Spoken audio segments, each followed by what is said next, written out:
This program features live coverage of an African safari and may include animal kills and carcasses. Viewer discretion is advised. Afternoon and welcome to the Masai Mara.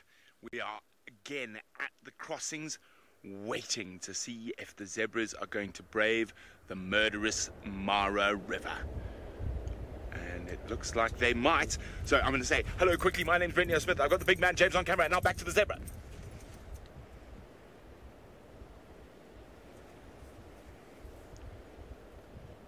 Right on the edge of the water now.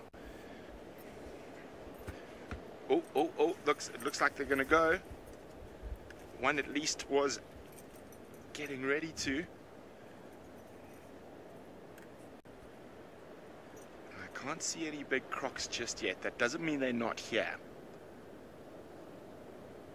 But these zebra have been toying with everyone all day. I know there's a lot of people who've spent their whole day waiting for this herd of zebra. It's probably about 100, 150 or so to cross. But so far, not yet. Now remember, if you have any questions for us, hashtag SafariLive on Twitter, or just pop your feeds in the YouTube chat section. We would love to hear from you. I got so excited I've forgotten all the temperatures and everything, but we're about the same temperature as Juma today. I think we're 2 degrees colder. It's 2 degrees centigrade, so low 80s in Fahrenheit.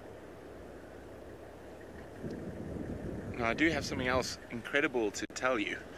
And at SafariLives, we saw a wounded zebra with that massive gash in her leg, and this morning I saw the same zebra is still alive, so we will go check on that zebra a little bit later. But for now, it looks like those zebra are going to leap. Unfortunately, Main North is not the best spot.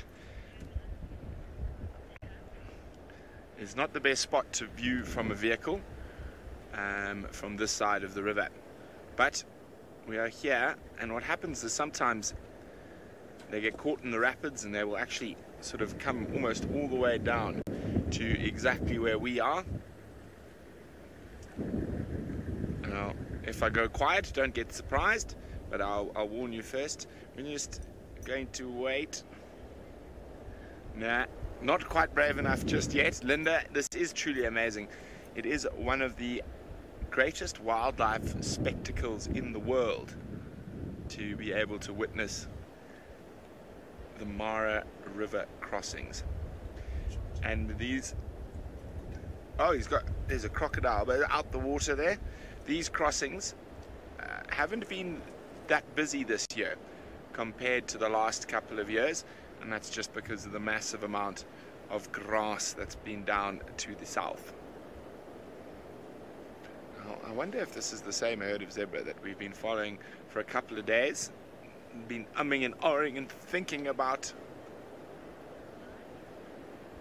jumping across. And yeah, I'm also really surprised that that zebra with the big gash in its leg is still alive. I thought the North Clan or the Paradise Pride would have definitely caught it by now. But, however, it has managed to survive. I don't know whether it survived throughout the day. As I said, I saw it quite early this morning.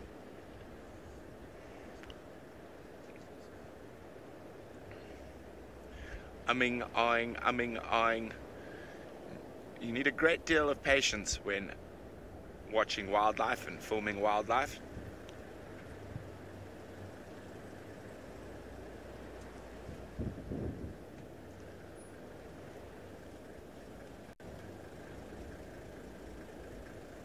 I wonder if they can see something on the other side of the river.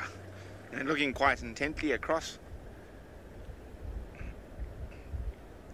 Now they do this, they come, they go to Main North, they go to Main South, then sometimes even from here they'll move up to Cul-de-sac Crossing. Oh, look at these zebras running in on the ridge. Maybe they're the ones who are going to lead the charge as they come streaming in.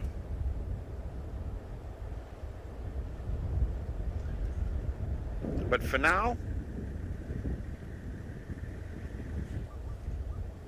they seem to be stopping and having a chat.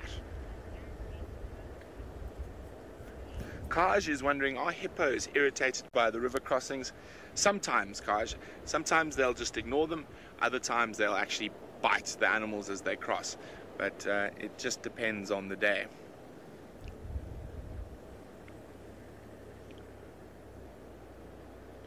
Now, what are you going to do? Are we going to leave Main North and head off to cul-de-sac crossing? Let's see what happens when these stragglers who are charging in come in. Whether they... Oh, there's a bit of a fight going on as well. You can see there's a very strong wind today.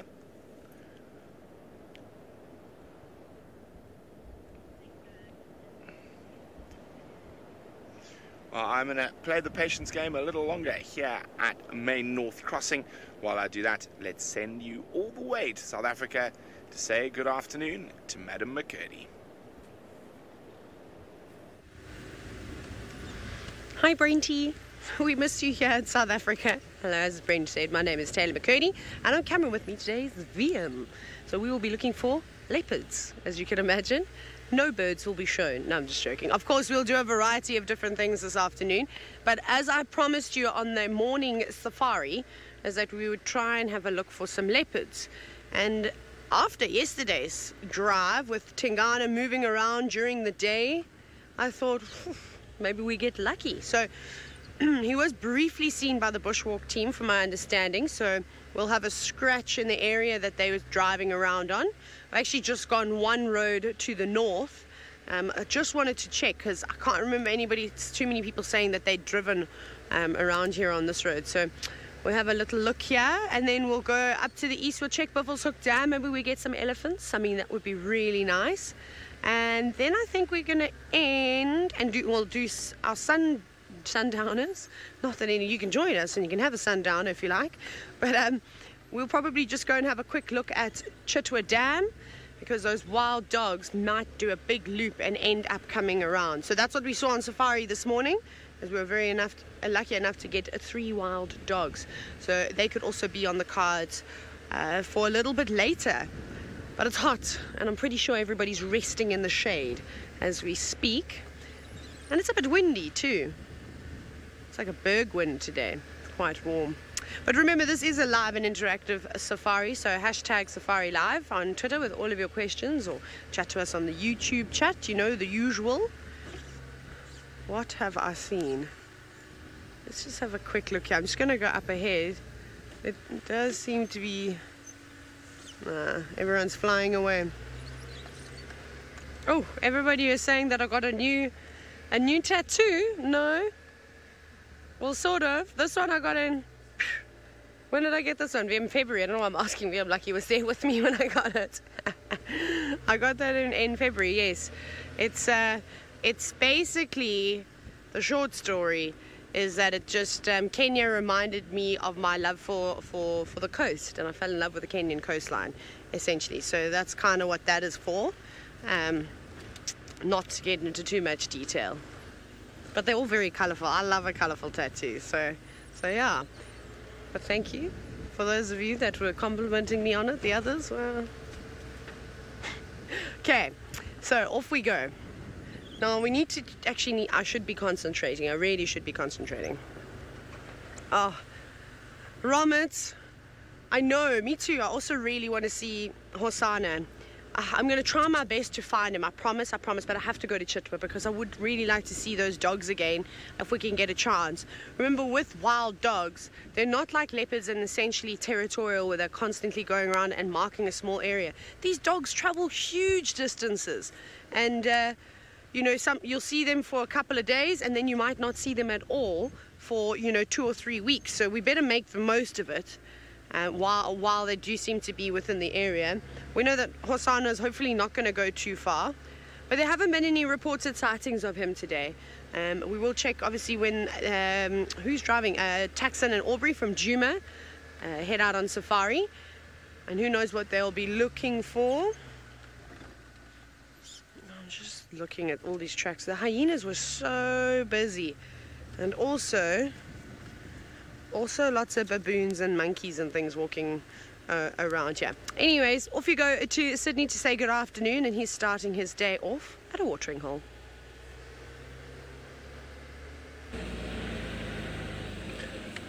A very, very good afternoon and welcome to the beginning of the safari. My name is Sydney and I am going to be with you. My camera operator this afternoon is Senzo. We are both going to be with you this afternoon and hopefully you are going to enjoy a lot. My plan for this afternoon is to look for Tingana, but here now I am by the Chitwa Dam in order to see if there is any other interesting animals activities. I'm also joined by Kenny, who is my guest this afternoon.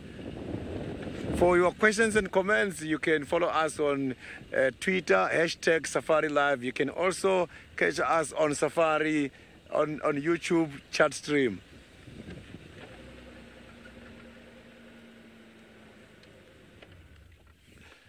Look at that.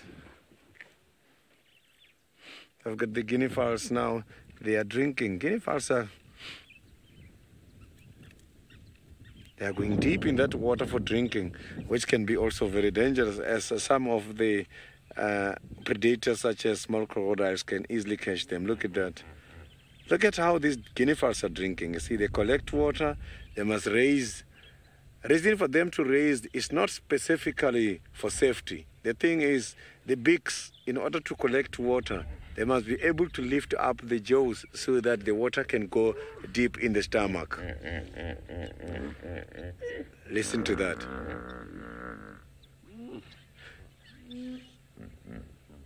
A sound from the hippopotamus is always very interesting.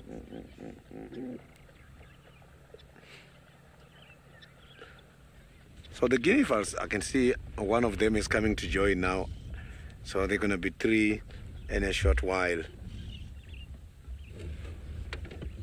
So guinea fowls are some of those birds who feed on both meat and they also eat fruits. So they help a lot when it comes to the seeds dispersal. And they also disperse a lot of elephant dungs when trying to get hold of the seeds and also when they are looking for some insects in there. So it's one of those animals that mostly plant quite a lot of trees by the termite mounds. Look at that, now they're chasing each other. So guinea fowls, they've got quite a lot of different sounds, and when they are seeing a predator, you will hear them giving a different warning call. And when they are excited about something, they give a different call. They can be very much interesting. Sometimes you will never think that this is a guinea fowl calling. A call I like the most from the guinea fowls is when they're doing a whistle like.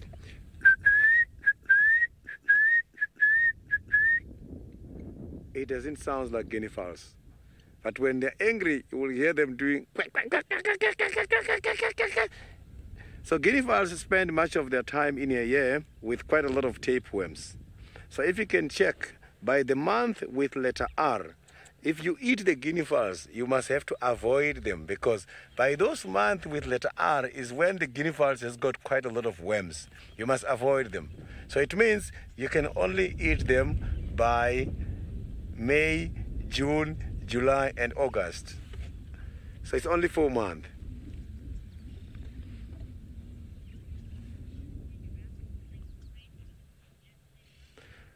So I'm going to be heading on and see if we can have a better sighting of the hippo and see if we can see the crocodiles. But while I'm doing that, let's go to Masai Mara and see an injured zebra. Well, there we go. Here is the injured zebra that we now been watching for almost 2 full days. And I think it's just very, very lucky that the North Clan or Lions haven't found it yet.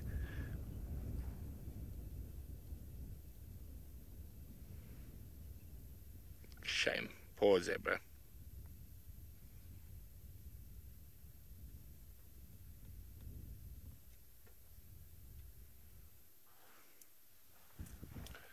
So it's moved maybe 30 or 40 meters, or maybe a bit more, maybe 100 meters since we first seen it. and it's just been up and down in this area, and it is very unfortunate.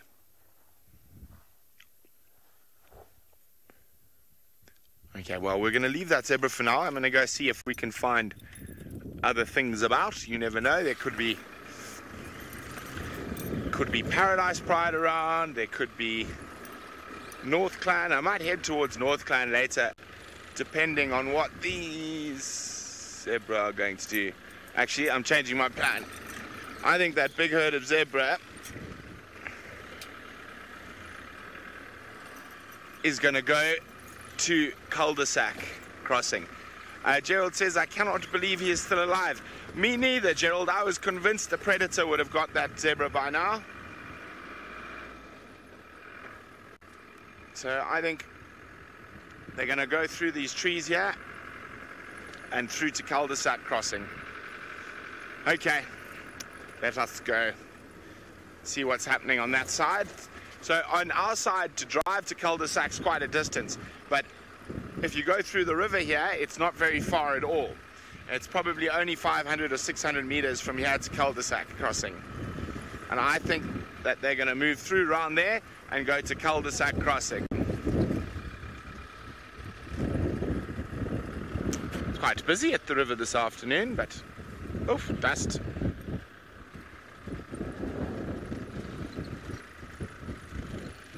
Close your eyes.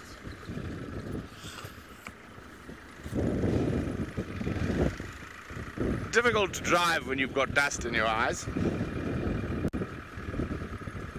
Okay, well, I feel my way through the Mara with my eyes closed. Let's go back to Sydney and Chitwa.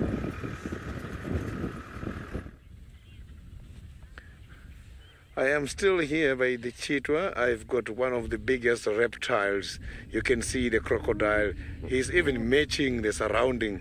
If you look at the color of the soil there and the water behind it, everything looks much more like his color. I'm sure that is something helping him in order to camouflage. That is not a sound from the crocodile. Yes, the crocodiles, they also make very big sounds. So the crocodiles can also vocalize, and their sound can also travel long distance. But that one is coming from the hippopotamus. So the hippopotamus, compared with the crocodile, you can see that they look much more dangerous. But also crocodiles are dangerous. So how do these two completely different dangerous animals stay together?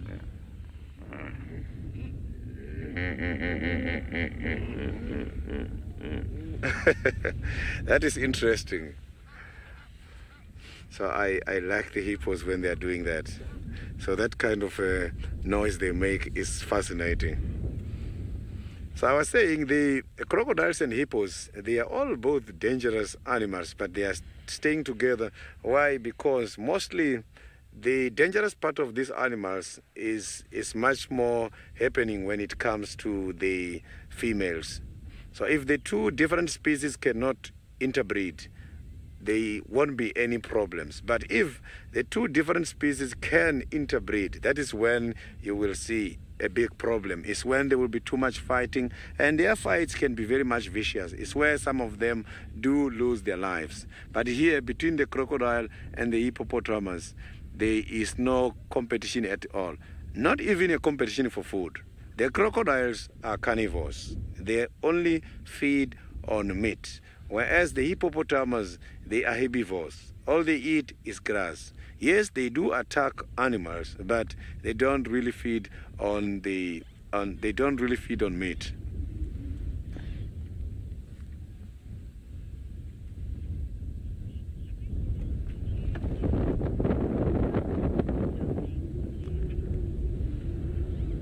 I haven't heard the sound from the crocodile before, but I heard that it's quite a very thick voice, which is more like a roar.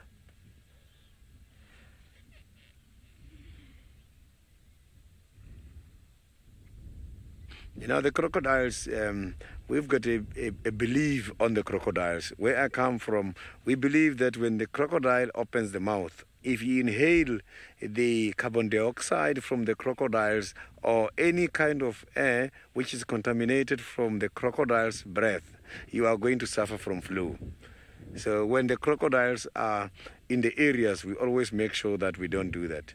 Even when the Department of Nature Conservation come and catch the crocodiles for safety away from the people, when he's caught, if we go there as a crowd, when he opens the mouth, everyone is going to run away because nobody wants to inhale that breath because otherwise we're going to suffer from flu.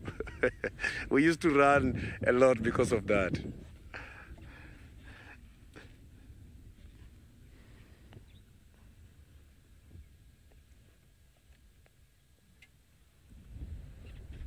So I came much more to this side of the dam because while I was entering, I saw some other interesting activities taking place.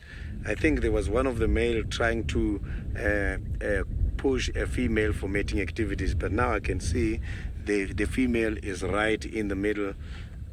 If you can go censor to that one alone there, the one with the pink eyes, that is the female. So the females, they've got the pink outer layers of the eyes. You can see how beautiful that female is. You can see the outer layer of the eyes. So the males, they've got dark outer layer of the eyes. There was a male trying to push that female, and he was at one stage on top when we were entering. So I thought maybe he was going to come back again because when we got here, they splitted, but he still tried to follow. I could see here that he's underwater trying to follow the female.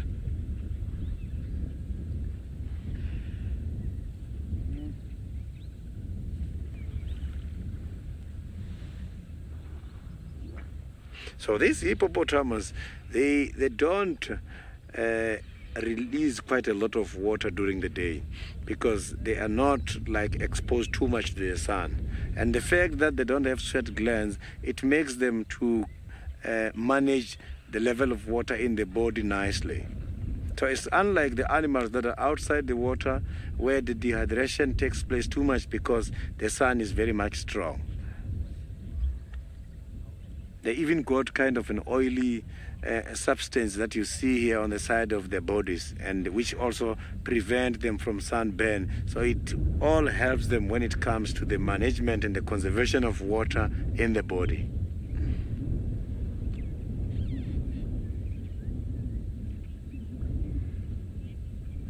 So now let's go to Taylor. Taylor is at this stage searching for my favorite cats, the spotted cats. She's looking for the leopards. I'm sure she's looking for Hosanna. I will be later on looking for Tingana.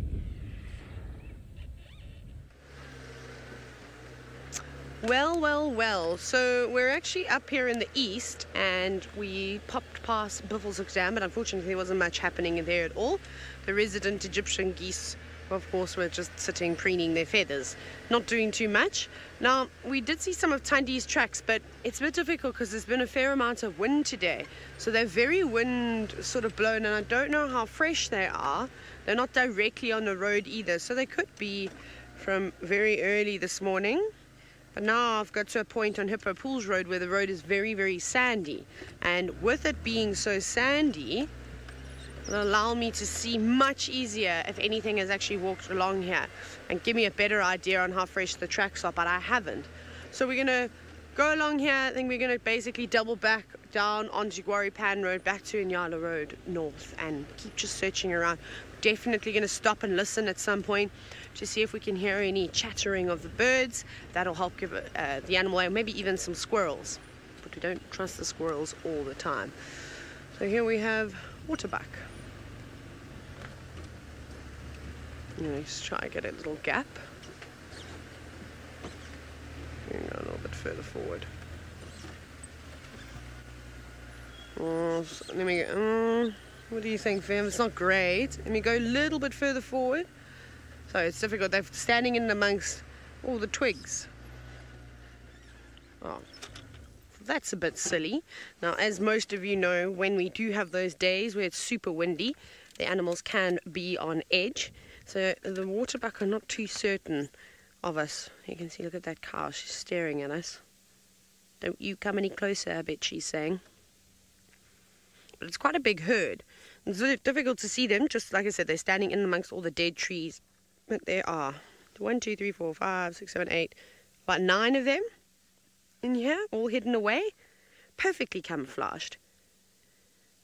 And look at that. Do you see how they, when they stand in amongst the shade, they blend in so much better, that grey coat, and with that grey coat, sorry, and from a distance, it would be quite difficult to spot. I reckon them swishing their tails around would be the thing that gives them away the most. So that's what an antelope, for example, like a kudu will use, or an inyala or a bushbuck, animals that typically live in the thickets, is that when they do stand dead still, literally not even moving a whisker or twitching their nose or anything like that, as long as they stand dead still, they can basically render invisible. But one twitch of the nose or flick of the ear, and if a predator is looking in at that direction, they'll most likely see it. So a combination of the woody stems, that sort of grey-brown colour, and then also with the shade, that can really, really help keep those animals invisible. Isn't that quite cool to see? Obviously we're very close, but if we're a couple of 100 meters back, I probably would have to have picked my binoculars up to have a closer look. And all the youngsters, very fluffy, little horns starting to push through the head, so we know that they're young males, all just nibbling away on what little is left of the grass. And what we will start to see is them feeding closer to the stems of the trees, just because there might be some more greenery around there. Rosalind, I always like to say, I feel like the animals out here, they don't live necessarily always to their full life expectancy, because there's just so many obstacles they've got to face, one of them being the harsh winters, the drought. So, if you haven't got the strongest genetics, you might lose condition and not make it through the hard times. And I'm trying to think now how long a waterbuck lives for. I'd say probably between 15 and 20 years, somewhere around there. Maybe a little bit less, maybe about 15 or 16 years. If they'd even make it past 12, I would be surprised. I think for an animal to live that long out here, especially a prey species, is pretty phenomenal. Buffalo live for quite some time, so do rhinos and elephants. But these smaller prey species definitely get taken down a lot more. But let's carry on. Let's go all the way around. I do like this area. It's also a good spot for potentially seeing elephants. And because it's so nice and open and we're quite high up top here, I can look down and maybe even see where some elephants are moving. And hopefully we'll be able to gauge where they're going to go. But it seems like Brent is still down along the river's edge. I bet he's trying to make the most of the Mara and get as many crossings as he can. But for now, he's looking at a croc. Well, we've made our way to cul-de-sac crossing. And as I might take the zebras a little while to get here. But there are some large crocodiles on the banks here. Sunbathing, enjoying the late afternoon sun. Looking quite relaxed at the moment. Now, it's always a difficult one trying to guess where the zebras might pop up to next.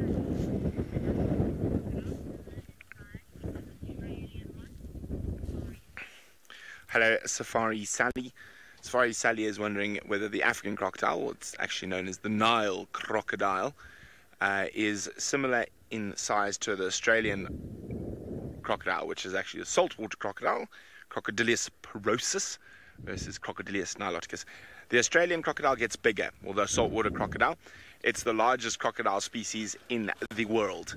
And if I remember correctly, might be off a bit, but if my memory serves me correctly, the largest saltwater crocodile, or they're also called Indo-Pacific crocodiles, ever recorded is over 8 meters, whereas the Nile is just over 6 meters. There are always rumors of 9-meter saltwaters or 7-meter Niles, but maybe once upon a time, or maybe, who knows, hidden in the depths of the Congo River, or some far, or the Omo River Valley in Ethiopia, there might be a monster croc still somewhere hiding there.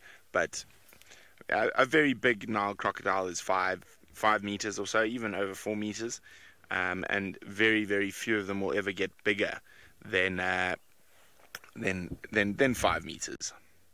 the biggest crocodile that I can personally, oh, he's coming out to sunbathe, that I can personally tell you exactly how long it was, because we caught it. It was a big male crocodile from the Mpande Rapids in Zambia, and he was 5.1 meters, and he was missing the last third of his tail. Had been bitten off by another croc when he was younger. So he was a monster. Now we're going to send you from one reptile to another back in South Africa.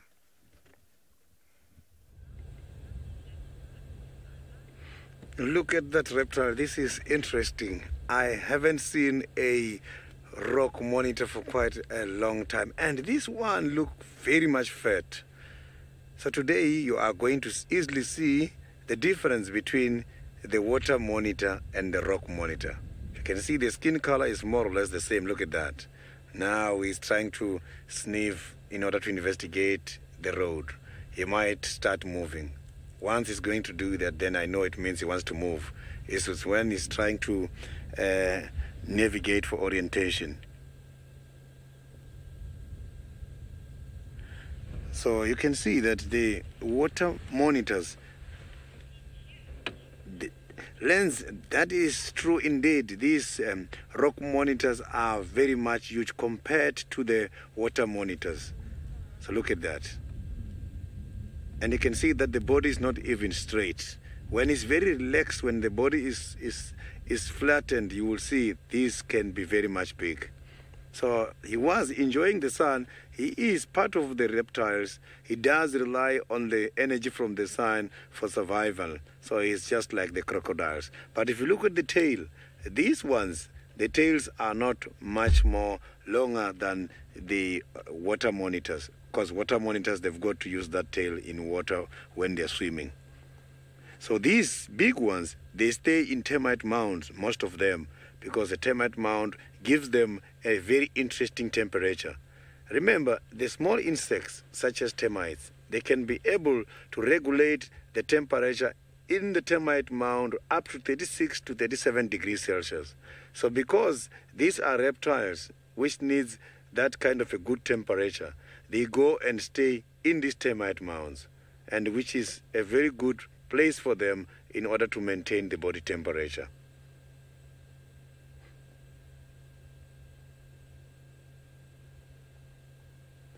He is very much huge. If you look at the skin right on top, it is even confusing with the python.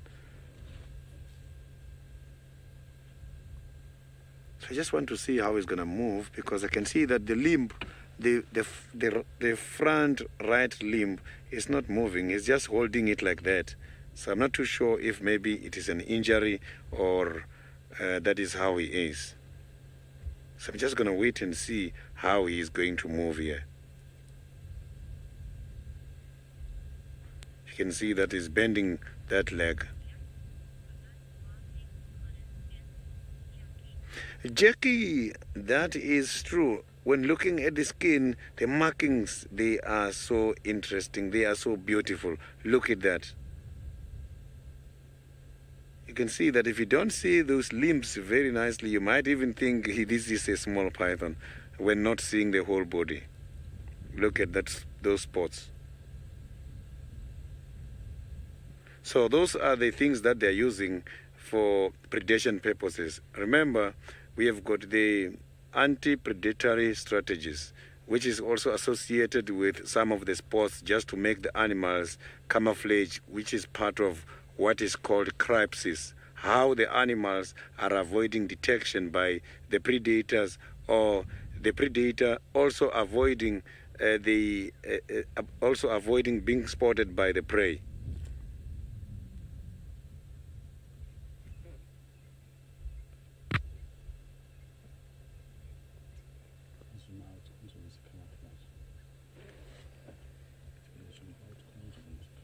So now you can see that when it's zoomed out, it's completely camouflaged. You can't see it.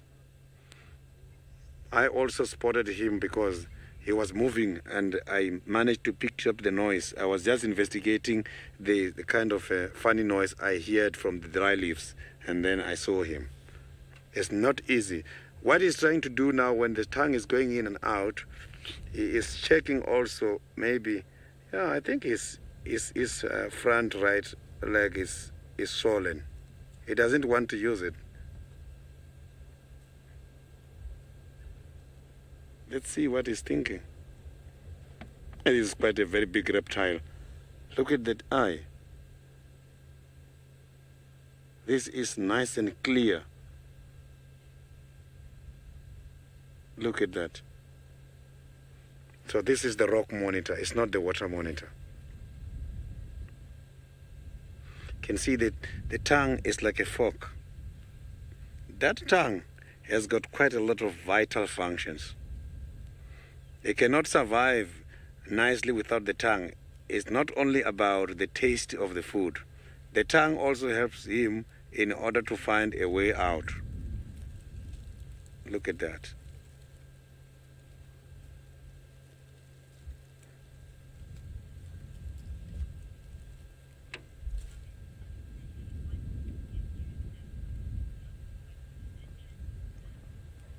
Yes, Lip, that is true. I am also trying to check here because that limb is still not using it. It's just hanging it. It's just hanging it and it's not closing. It's open.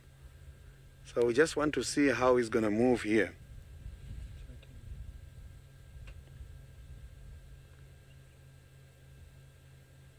You can see he's hiding very nicely. He is very much photogenic. So they also catch some of the insects. They can be very fast sometimes. And they are also part of those lizards which can carry quite a lot of bacteria on the mouth.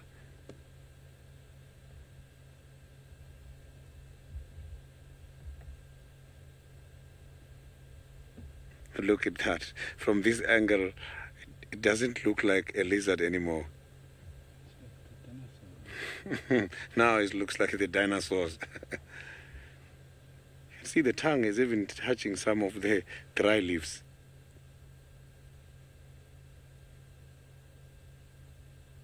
From doing this, when he's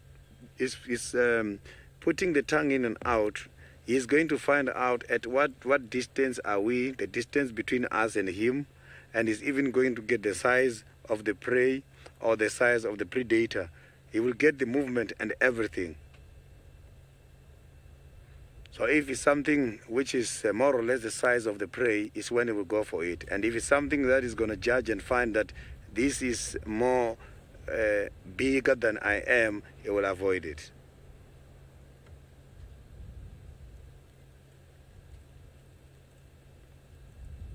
Is he using that limb sensor? Yeah, it is. As it, that limb is up now. Maybe he was just relaxed. So now I'm just going to carry on and see what we are going to find next. We are going to leave him. So now let's go back to the big reptile. Let's go to the crocodile in Mara. Brent has got a lovely sighting.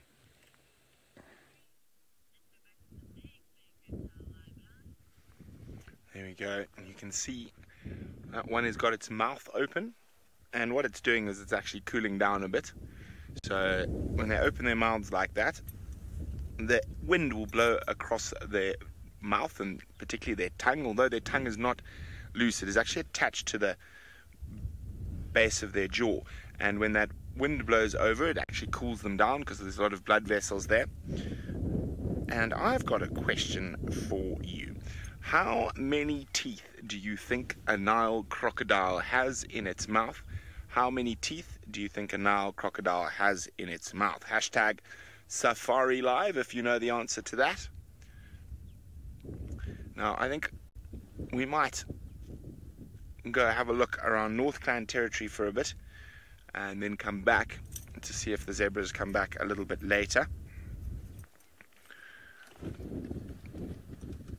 So it's difficult to say how long it will take them, or even if they are going to come here, they might change their mind and go back to Main North and Main South. But I definitely want to go look around Main North, Main South a bit later, particularly because that wounded zebra is still there.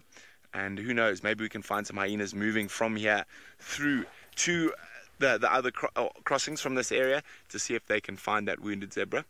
Now, I find crocodiles, let's try to zoom in on the closer one so we can get a bit.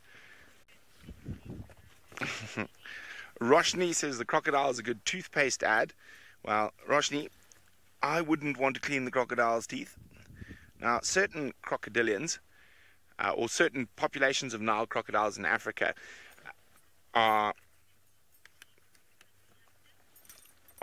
actually have they have dentists in the form of spur-wing lapwings. Spur-wing lapwings will often pick out the bits of meat and stuff that are left in a crocodile's teeth, and that is not all places in Africa where you get both spur-wing lapwing and Nile crocodile. It seems to be quite localized. Lake Victoria, the lower Nile, in Uganda and on the border of Sudan are areas where that lapwing does actually sort of feed off the leftovers that are in a Nile crocodile's mouth. Now, of course, their Latin name basically means pebble lizard, crocodilius, the pebble lizard. So here we go. That is the spur-winged lapwing. That is the lapwing. We see them in the Mara. I'm just waving goodbye to someone. We see them in the Mara. I'll maybe try find you one just now. Actually, let's give a quick look along here. But in the Mara, I've never seen them actually feed out of a crocodile's mouth. Okay, but they have been known to do it in certain parts of Africa. But again, like a lot of animal behavior, it can be area specific rather than species specific. So you will find that animals will behave differently depending on what area they're in, rather than the fact that they are a lapwing or a lion or a crocodile. Well, Rocky says 78 teeth. Not a bad guess, Rocky, but maybe a little bit too many, but you're quite close.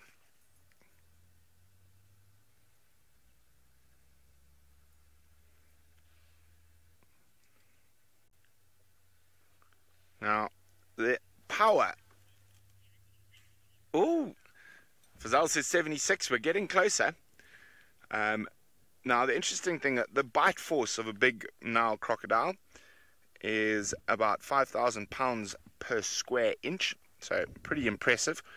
However, on the other hand, its opening force is very, very weak. You can actually hold a very big Nile crocodile's mouth closed with a single hand, but their bite force down is incredible.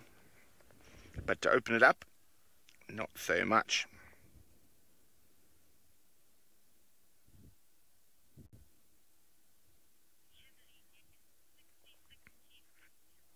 Kimberly, well done. A crocodile has between 66 and 68 teeth. So that is well done, Kimberly. You're spot on correct there with 66 teeth. Okay, I think we're going to mission on. I don't think zebras might have changed their mind, decided to go for a snack somewhere. I'll go see what else we can find.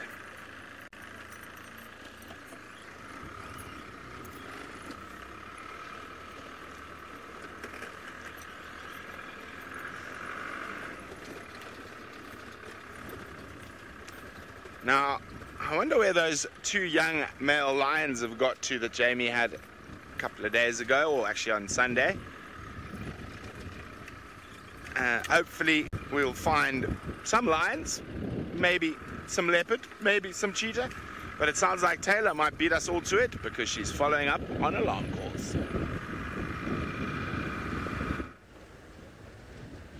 I'm always distracted, Brenty. So basically we're driving now towards Buyatela Dam, because just a little while ago, maybe like 5 or 6 minutes ago, I was on the radio to a couple of people, and they said that earlier during the day, Thandi was seen at Buffalo's Dam. Hang on, I'm being summoned. Standing by. Negative, sorry, go again.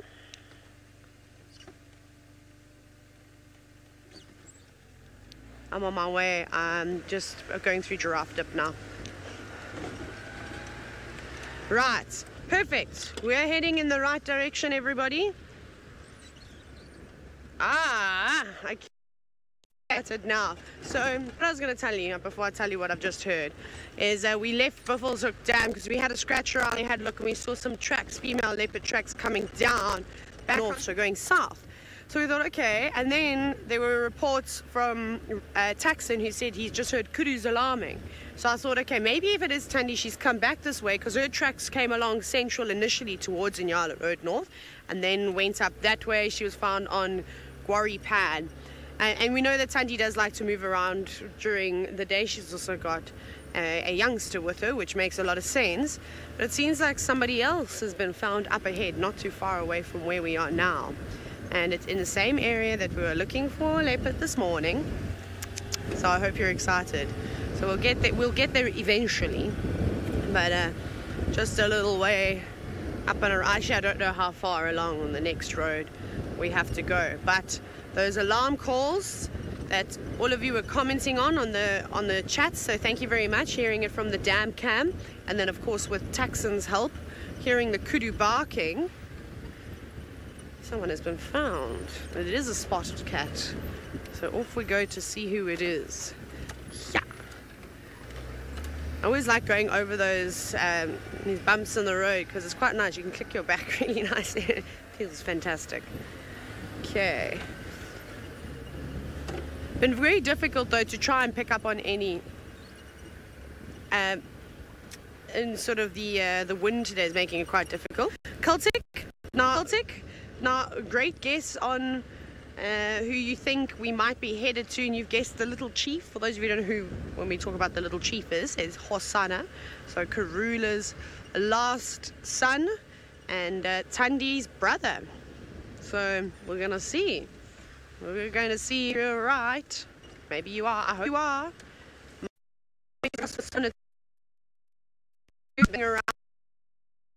Which is the road we're on now, is the one that this cat is on. So we'll see. And we spent a lot of time here last night driving up and down. Remember again, James yesterday afternoon heard quite a few alarm calls from the tent. That drainage line doesn't run too far away. It's just off into the distance, just kind of out of sight and behind all the trees. And it's an incredible system. It sort of splits into two and goes up here. I like to do a lot of walking through them. The last few walks I'm done, and I'm sure I'll do a few more. I think it's a very, very pretty area. We've seen some great lynx spiders around there. We've seen Thandi about. We've had elephant sightings, lots of things. So it's a really good area.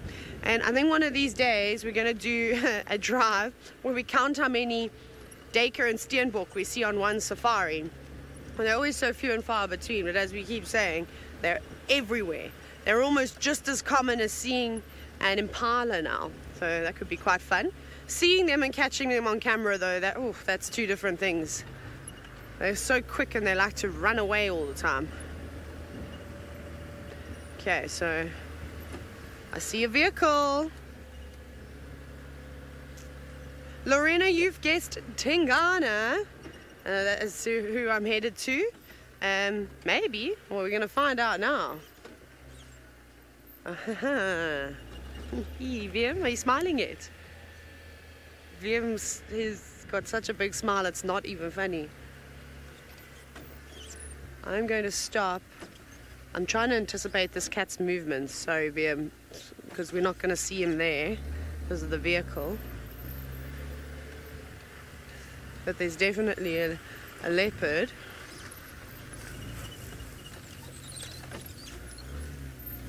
I'm also just quickly going to look out because I want to make sure that I'm not going to drive into any antelope because this cat is on the move.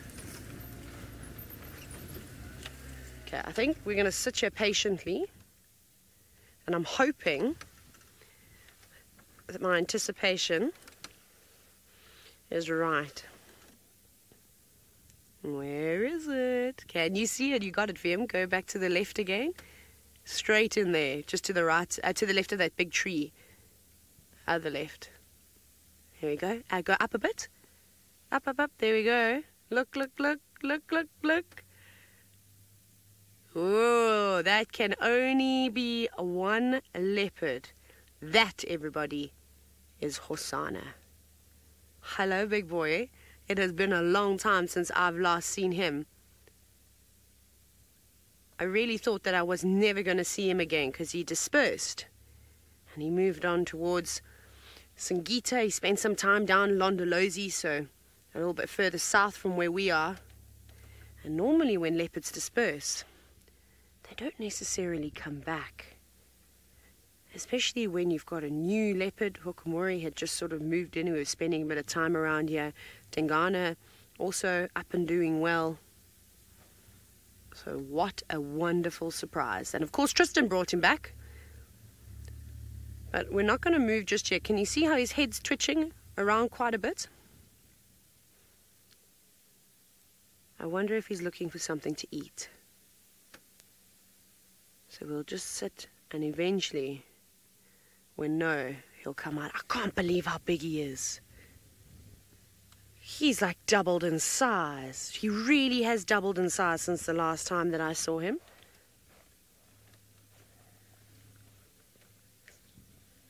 There he goes. Up he goes. See, look how he's using the branches as vantage points. I can't see anything yet. That's why I said to you when we were coming into the sighting, I wanted to make sure that I look around. Because the last thing that I'd want to do, obviously I want to get the best view for all of you, but I want to have as little impact on this cat as possible. Which is why I decided to hang back a little bit. And if he was, in fact, looking at something in the distance, we can just sort of watch him carry on. But there we go. What a beautiful leopard. He really has grown into himself. And of course this is only the beginning. I mean, he's still got a lot of growing to do. You will hear some other vehicles moving around quite a bit, as you can imagine, when we come out on safari, but I'm sure you're all used to it, and don't worry, it doesn't really bother him too much. He's definitely looking for something. This is fantastic.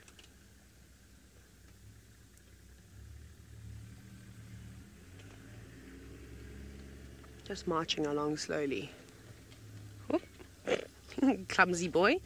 He got himself caught on a bit of a branch there. He's not choosing the easiest route to navigate. He's kind of going underneath the shrubs. Maybe he's trying to flush out as he does do that. You know, a scrub hare just trying to hide away from the heat of the day. Or maybe a ground-dwelling bird of sorts. Well, we're going to lose our shot, unfortunately. No. Sorry, everybody. Like I said, we're just going to have to work in between the cars.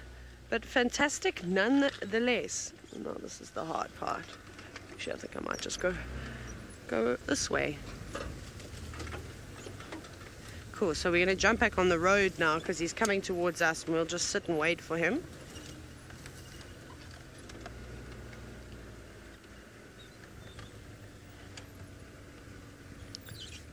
Just going to stop like that because he's going to move around. He's not really staying in one place for too long. Joy, yeah, I think, you know, every time Hosana is well fed, that dewlap becomes more and more prominent. But that's something that obviously gets bigger and bigger with age. Not all leopards get dewlaps, but we know that Tingana's got quite a large dewlap.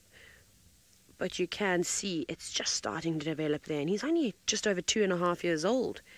So that's fantastic. Well, we're most certainly going to keep following one of our favourite leopards. Sydney, however, has got one of the most dangerous animals in Africa out of the water.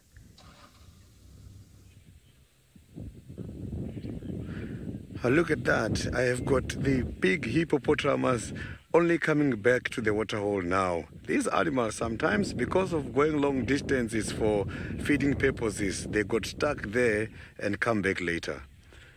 And here where I am, if you're on foot, between him and the dam is when it can be very much dangerous. Look at that. You can see him with quite a lot of scratches there around the body. Look at how the hippo walks. With the short legs. Look at that. So the birds are having a lift. You can see they're very much relaxed. The oxpeca's right on top.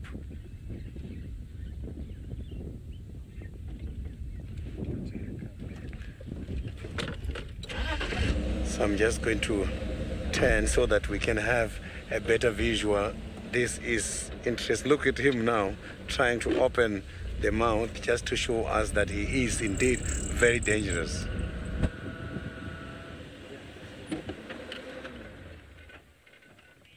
Lorena, yes, that is fascinating. Look at him. See the legs of the same, the left leg on the hind and the front one walks at the same time. It's not like legs of the same side walks at the same time. Right front and left back at the same time.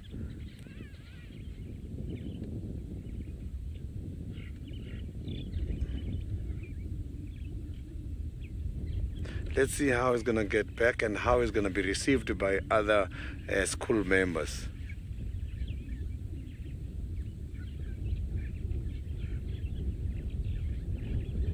He must be coming from very far. Or maybe he's coming here to cause a problem. You will never know. Let's see what's going to happen when he gets back here.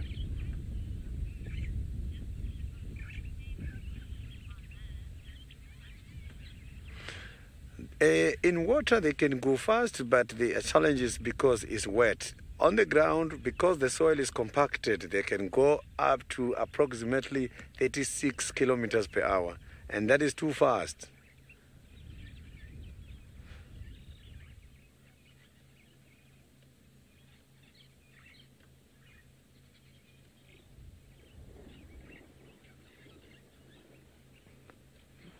Let's see how the...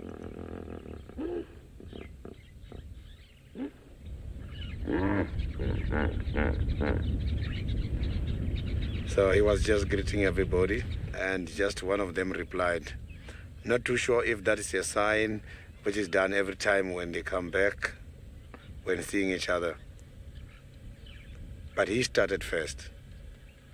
Okay, now let's carry on and see.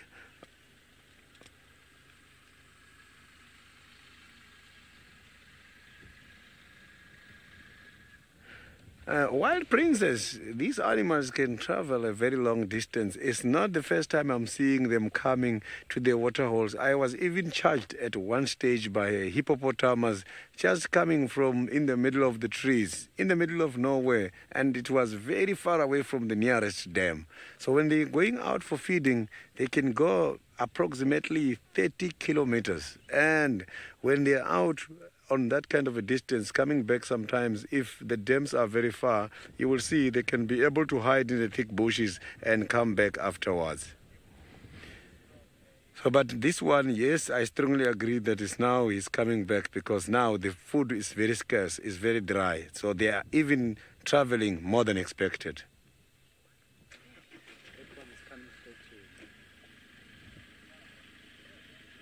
So let's see, there's one coming there straight to the one who just came in now. I just want to see what is going to happen, because that one is coming. The one coming maybe is coming there to ask the reason why you're back now. Or we might see something. See, he's running away. See, now there's a fight now. So that one is running away. They can go very fast. You can see there that he's running right there.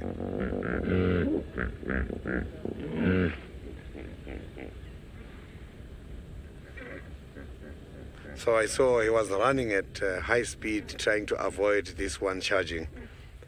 So that was a serious confrontation. It was cool.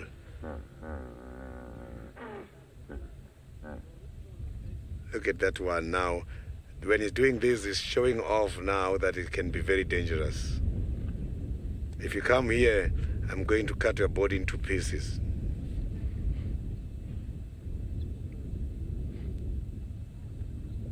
Okay, now I am going to carry on and see what we are going to find next. I will be now starting with my trekking for Tingana. So now let's go. Let's see the little chief. Taylor is very lucky with the little chief at the moment.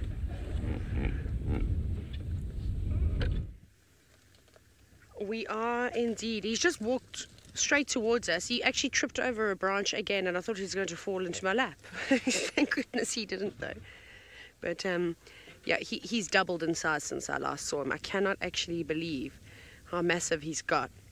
I'm hoping that I'll be able to get a cool picture of him and maybe compare sizes a little bit later. Wouldn't that be awesome to see? Or you can all do that for me. Haha, there we go. Challenge, everybody. Maybe you can compare pictures from 4 months ago. Let's do. If you've got maybe a nice photo of him out in the open. Or actually just when he arrived back, sorry, should I say. In comparison to how big he is now. But he is still just looking around. And remember how I said to you that there's the 2 big drainage lines that, you know, he's been moving around of where I like to do a lot of walking. He's basically there now. He's heading straight towards it, which might prevent us from following him. So what I think I'll do, VM, should I race around and get to the other side of those cars so we can get him coming towards us before he does go. So you can see he's such a relaxed cat. It's like he's going over the cooler boxes to be like, oh, do you have my favorite beer? I don't know what he will be saying, but I'm sure it's something like that on a nice hot day. Yeah, or maybe some milk. No, I'm joking. Leopards, of course. I can be drinking any cow's milk. Oh, here's the hyena road. Nancy Boo Boo. Hosanna was born in February 2 years ago. So what are we now? September, February, March, April, May, June, July, August. So he's like probably 2 years and call it almost 8 months, if you will. There he is. Gonna come straight towards us. That is so cool. Here he comes. Beautiful. Absolutely stunning. So he's a big boy. I mean, we always say this, and we always have a laugh. We're always like, oh, that's a big leopard. And, I mean, in reality, I feel like Karula always throws rather large males. Look at the size of Quarantine. He's an absolute bus. And then, of course, Tingana, who is suspected to be his father, who we were with yesterday, is not a small cat either. It is really, really nice to see that he's got that dewlap starting to develop. But that, of course, at this age will come and go again. If he's very well fed, you'll see it to be more prominent. And if he is on the bit of the slim side, it's probably going to disappear. But I can't wait to see if he's going to have a dewlap the size of the Anderson male when he is a couple more years older. Imagine what he'll look like when he's Tingana's age. Look how he's also smelling the ground. Now, obviously when Steenbok and Dacre are defecating, or any antelope, you know, they're also leaving the scent around. And he'll be able to pick up what's the most fresh. That could be what he was smelling. And now just perfectly poised, just looking down into the drainage line. You see, look how thick it gets there. And that's going to be the perfect spot, the perfect opportunity for him to potentially hunt something. But we won't be able to follow him in there. It's virtually impenetrable. We might just have to wait for him to come out on the other side. Or maybe he doesn't even do that. Maybe he actually just hugs the drainage line.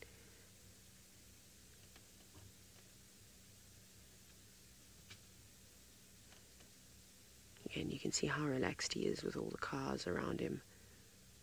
Look at that coat. Beautiful.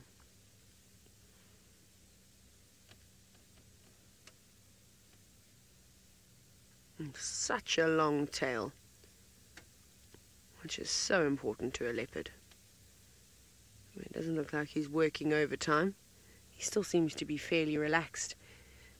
And that's what these cats will do, is they are opportunistic feeders and hunters.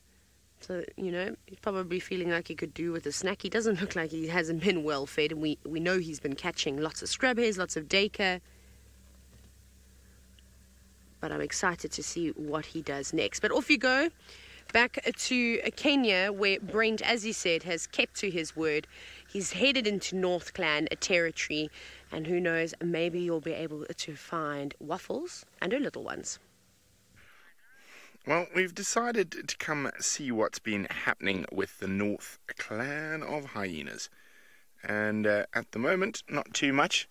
They are lazing around in some lush grass. I can't see who's here. think there could be toph and naga, the sub-adults there, those ones there at the back there. It looks to be about this right age. But there's quite an obvious reason why North Clan hasn't gone down to the crossings to find that zebra that's injured yet. Because if we look all around them in the distance, and that goes all the way to the right, there's quite a lot of wildebeest around here. So no real need for them to go too far with this much food about.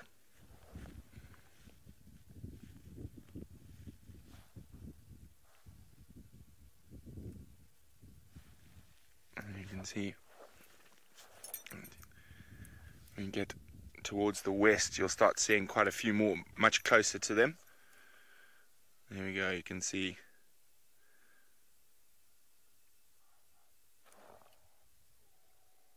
Oh, you can hear impala ratting.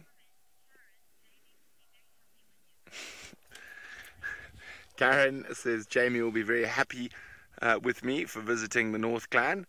Well, there's lots of wildebeest around, and there's always a chance that those two young male lions could also be around, the one who's missing his tail, who I've started calling Bobcat. And look at that. Lots of food around for the hyenas. Although they are very, very relaxed at the moment. But I think we're going to sit here for a little bit, play the patience game a little with the hyenas. You never know. Those wildebeest come closer. Look, there's another one.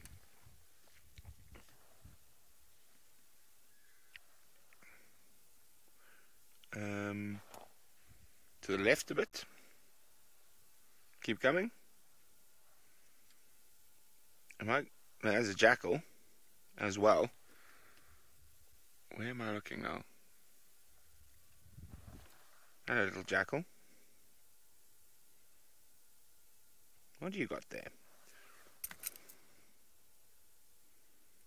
Found a little scrap, bone or whatnot. But come wider a little bit, please. So I think maybe more to the right. Slow down. A little bit more to the left. Yeah, I'm trying. Oh no, far. Actually, a lot further right. I can see the tree now. Keep going. Keep going. Keep going. Keep going. Keep going. Keep going. Keep going. There. There's a hyena that's a bit closer to the wildies.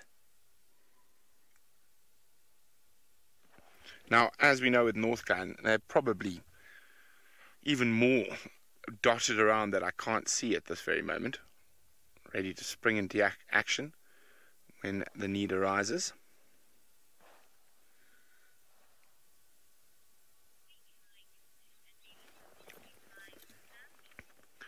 Okay, well, we're going to wait it out here with these hyenas for a little bit longer.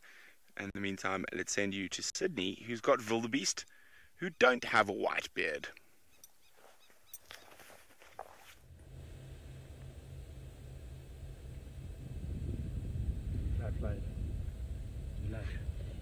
A lot of these animals, wildebeest, they are dying because of a certain kind of disease which is called a tanning disease. They call it normally a snoksichter, which is in Afrikaans. A tanning disease, it's a disease which is brought by kind of an insect. It's called a botfly. These insects lays their eggs inside the nose of these animals, and sometimes the larva can pass through to the brain and disturb the sense of balance. You will see the wildebeest tanning, get exhausted, falls over and dies. The illness is called a tanning disease. So that's why every time you will hear the wildebeest sneezing too much. When he's doing that, he's trying to get rid of that parasite. Look at that. So these wildebeest are resting here now because the sun is very much hot at the moment. Yes, they are on the road, and the road as well, it serves as a stove because it absorbs quite a lot of heat during the day, and at night other animals get excited to come and land there. So this wildebeest is not they were not enjoying the road, they were just enjoying the shade, which is now disappearing because the sun is going towards the other angle. So these are the blue wildebeest. not the black wildebeest. Unfortunately, we haven't got the black wildebeest in the reserve. Wildebeest are very much territorial, and they are not very strict in their territories. During the non-breeding season, it's fine, they can mingle with the other wildebeest. But during the breeding season is when the males can be protective in order to breed. Now, behind that wildebeest, we have got another animal coming. Look at that. We have got the zebra. So zebras and wildebeest, they are very good friends. And their friendship is caused by the following things. Zebras is believed to have a very good eyesight, whereas the wildebeest has got a poor eyesight. And the zebras, they eat mostly tall grass. Wildebeest prefers short grass. So zebras are always in front, cutting the grass shorter for the wildebeest to eat. And the wildebeest can smell very well, and the zebras cannot smell very well. So you can see that each species is contributing for the safety of these groups. So look at these zebras, the stomachs look very big. They are in a very good condition. But looking at the grass, at this stage, so if you look at these zebras versus the availability grass and the state of grass, at the moment the grass is very much dry and the grass is on a stage of dormance. Nutrients is not a lot by the leaves. The nutrients is on the ground by the roots. And these kind of animals, they don't dig in order to eat.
right, hello everybody. So it seems as though we've had some technical difficulties. So what you need to do right now is, if you are seeing this, you need to spread the word. You need to tell everybody that we're going to be streaming live from the SafariLive Facebook page this afternoon, and we'll carry on. So you'll still be able to use the hashtag SafariLive on Twitter, of course, but then you may also comment away on the actual SafariLive page on that sort of special broadcast. You know, when we go live, comment on there too. You can send your questions that way too. Let's hope that this all works out. Anyways, we're still with Hosana, and he very, very kindly did not go down into the drainage line yet, because we all know that he's just having a bit of a rest now. You can see eyes are growing heavy. He's found himself a little patch of shade, but there's some dappled lighting on him, but that doesn't seem to bother him too much. It's actually quite nice. If he opens his eye, you could get quite an interesting screenshot. He's got beautiful golden eyes too. So he's just going to have a little break here.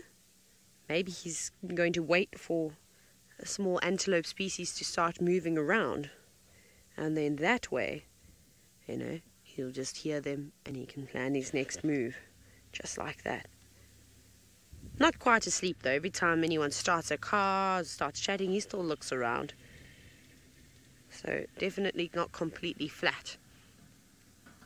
Been quite nice having all the cats so active during the day and you know, during the beginning of the safari. Most of the time when we do find them, you just see their bellies and their odd ear flick and tail swish.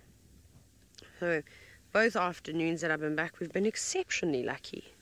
Like, it's worked out really, really, really well. Just looking behind him. There we go. There's that opportunity to get that golden light straight down his face. Pond junkie. Obviously, the leopards haven't told us just yet what the reason for the dewlap is, but there's many speculations that the experts have sort of said, kind of like how a dewlap might essentially protect their throats, a very vulnerable spot. It also shows dominance, though. The bigger the dewlap, it's the equivalent of lions having a darker mane. It's supposedly supposed to be a sign of better genetics. And obviously, the bigger and stronger you are out here, the more you weigh, the more successful you obviously are. Because if you're big and bulky and full of muscle and fat all the time, you're a successful leopard at hunting. If you're thin and, you know, you're just surviving on tortoises and things like that, well, you're probably not going to get a dewlap. You're not going to get enough nutrients in order to build that muscle like you would need to. You see how he's listening now? There were some francolins that were just alarming in the distance. But you know those birds, they get a fright sometimes themselves, or maybe a hawk or an eagle of some sort swooped on down low, and they're panicked. But he really does only have the only patch of shade there. And when I look at this scene with all the dead trees, it reminds me of The Nightmare Before Christmas, which is an animated movie, when they go into the forests and there's all the pine trees. Obviously, these are not pine trees, these are a combination. Most of them are actually tambuti trees. The odd knobthorn here and there too, which are typically what you find on the edge of a drainage line. So just remember, please spread the word, spread it on Twitter, tell everybody that we'll be continuing like normal, but unfortunately you won't be able to watch on YouTube. We'll be watching the show on the SafariLive Facebook page. You can still use the hashtag SafariLive. And then, of course, you can comment away on the actual feed itself.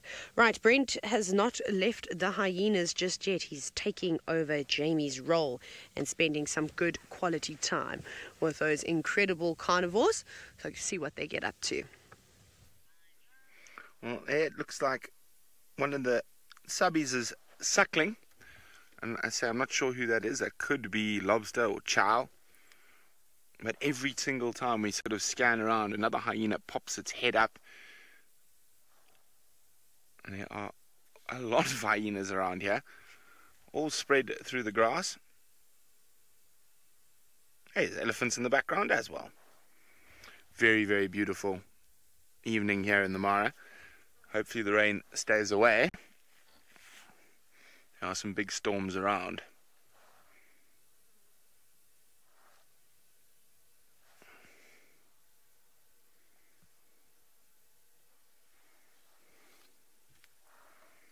What you doing, funny looking? Now, of course, I'm not as good as Jamie. Oh, look, anal pasting. Only show in the world where you hear that regularly. Well, she's stopped now. But that's how the hyenas mark their territory.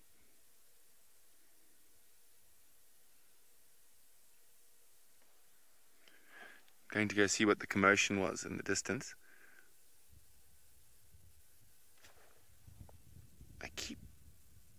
There's a lion I can hear faintly in the distance.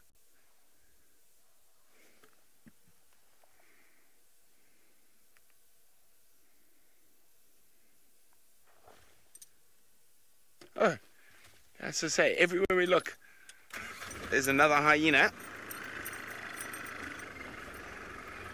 And you just hang on, what's that? See where this hyena is? Directly past it. No, not that one. This one walking closest to us. Back off to the left. Left a little bit. On the termite mound there in the distance. Wait, go. Back right a tiny bit. A little bit right. Keep going. There. Is that a Tommy? It's a Tommy. Okay. But there's more hyenas just popping out behind us. There's another little one. So I'm not sure who everyone is here. But there are lots and lots and lots of hyenas here.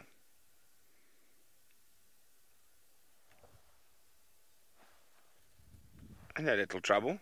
Oh, there's another one in the grass there we didn't even know about. I'd say quite a few members of the clan are here at the moment. No sign of Big W. Waffles. Doesn't mean she isn't sleeping somewhere in the grass here.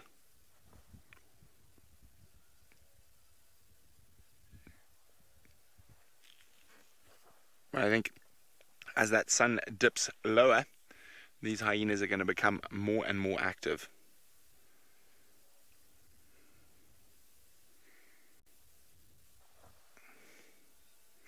I'm bored. No one wants to play with me.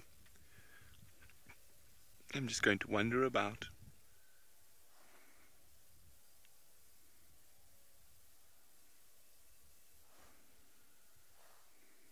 I'm going to just lie in the road.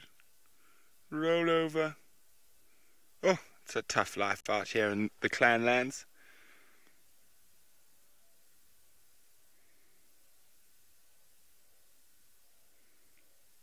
Oh, that looks... Wait, go back to the left there, sorry. That one is just having such a good scratch against the rough edge of the road. Now, oh, look.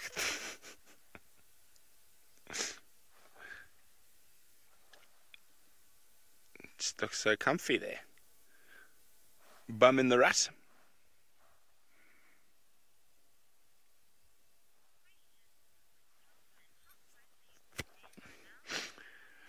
Calvin is asking how close am I to the den right now. I'm not 100% sure, Calvin. I think they've moved den again, so I'd say I'm probably about 20-30 meters from the den. I think the den is here. I think they've moved dens again, but from the den where Waffles had the little wafflets, we're probably about 1 kilometer. Now, as I say, they spread out. There's hyenas everywhere here. And just every now and then you just look and there's another head that pops out, another head that pops out. Like these two, I had no idea they were behind us. Let's have a look where those ones are going there.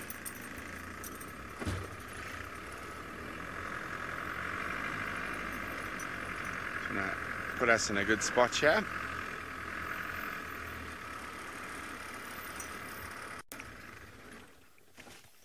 Now, we know there's some lying down over there suckling.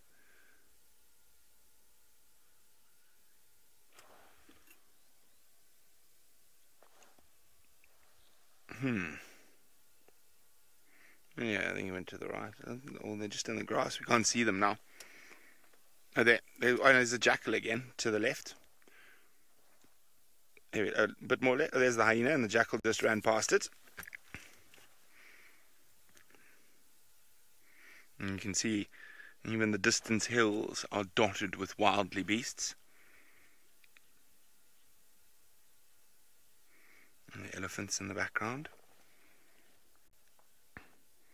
It is quite beautiful here this evening.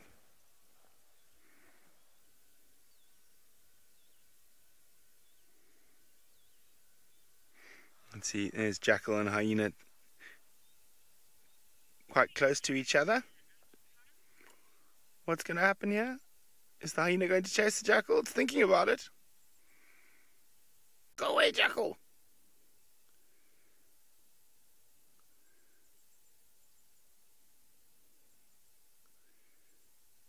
And they spend a lot of time together, so yeah, let's just have a look. Jackal's decided a hyena's boring, there's no food there. Let's send you back to the Prince of Juma.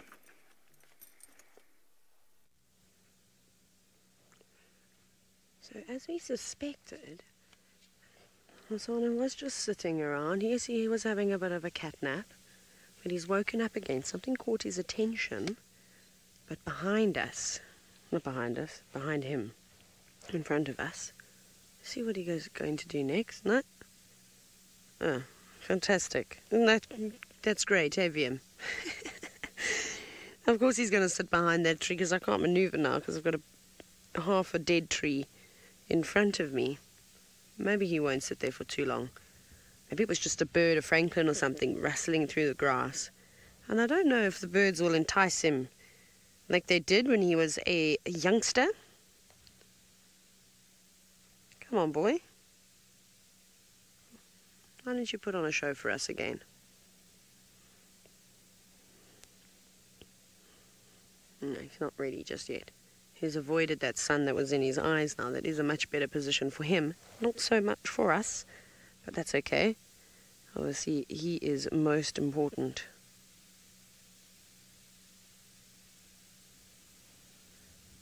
Very peaceful now too. Probably can hear the wind just gusting through every now and then, which of course will work in his favour. With all the leaves and things that have dropped from the ground, there's quite a bit of it on the ground, and that can of course cause some problems for Hosanna, or could also work in his favour. As you can imagine, if he's walking around and he's standing on those leaves, they're going to go crunch, crunch, crunch. But that's also what he might hear if a duiker or a steenbok or a bushbuck or a nyala, kudu, any one of those animals would be around here. Even a herd of impala would come down and feed along this drainage line. So he could be listening out for that. He keeps looking back behind him though, so something must be around. And that's the exciting thing around here. And when you do learn, or when you do get the opportunity to spend time with these animals, is how important patience is. Look at last night's sighting, where unfortunately you didn't get to see it. It happened so quickly, where we managed to relocate Tingana on the edge of a different drainage system further south from where we are now. And that duiker and her youngster just popped out of nowhere. I mean, they were so camouflaged up against the trees, I didn't even see that they were there, neither did Tingana, until they spotted the leopard, and then of course bolted away. So it could be anything like that that could happen this evening too. We'll see though. After watching a couple of videos that my friends took while they were here, and it was quite funny to watch. He had an Inyala coming straight towards him, and it basically, this video was quite funny because it just showed his age. I don't know if we got it on the show, and big Inyala bull walking straight towards him. He was hiding between, we had a fallen tree sort of between him that had looked like maybe a fallen knob thorn. It had lots of thorns on the branches, and the silly cat just didn't want to wait a couple of minutes for that Inyala to walk straight towards him, feeding straight towards him. He decided that he was going to leap between a gap of thorns, and of course by the time he'd leaped through and landed on the other side, the Inyala knew that he was there and then ran away. So he also has to learn a little bit of patience, but that will come with time, that will come with experience. What could be quite funny is, as we look at Hosanna, I'll tell you when we can see the francolin again, but there is a francolin that's walking straight towards him. Let's see if he's seen it. He's here, Ben. Just on the termite mound, going down over there now. I think Hosanna's actually seen it. And they're quite funny birds, the crested francolins. Doing a little bit of a slide. Has not seen Tingana yet. Where have you gone? He's still just going down. Maybe he's not, or maybe that bird is not going to walk towards Hosanna. But he doesn't seem to be interested in it at all. He'll probably just watch. Oh no.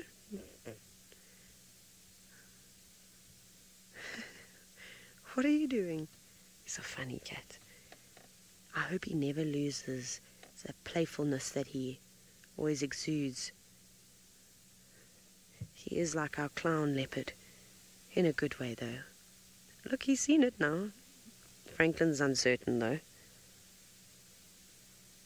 Here comes the Franklin. He's making a noise now. He's walking straight towards Hosanna. Has absolutely no idea. Let's see, maybe he'll try and catch it. Look how close it is. Hosanna's sitting perfectly still now. Oh, he's moved. You saw him move and you saw that bird react slightly. Let's see if he's going to zip on around. He's wanting... Nah. It's a deep sigh that he just did says to me that he's not particularly interested in going after the Franklin. The Franklin must know that he's there. Just didn't care. Can you imagine how brave that little bird must be? I don't know even if I was a bird if I'd be brave enough to walk past a leopard like that, just in case. And Kristen, that would have made a very small stack for Hosanna. Perhaps he knows that it's not worth wasting the energy when he is powerful enough to bring down prey much bigger than that, and also much bigger than himself.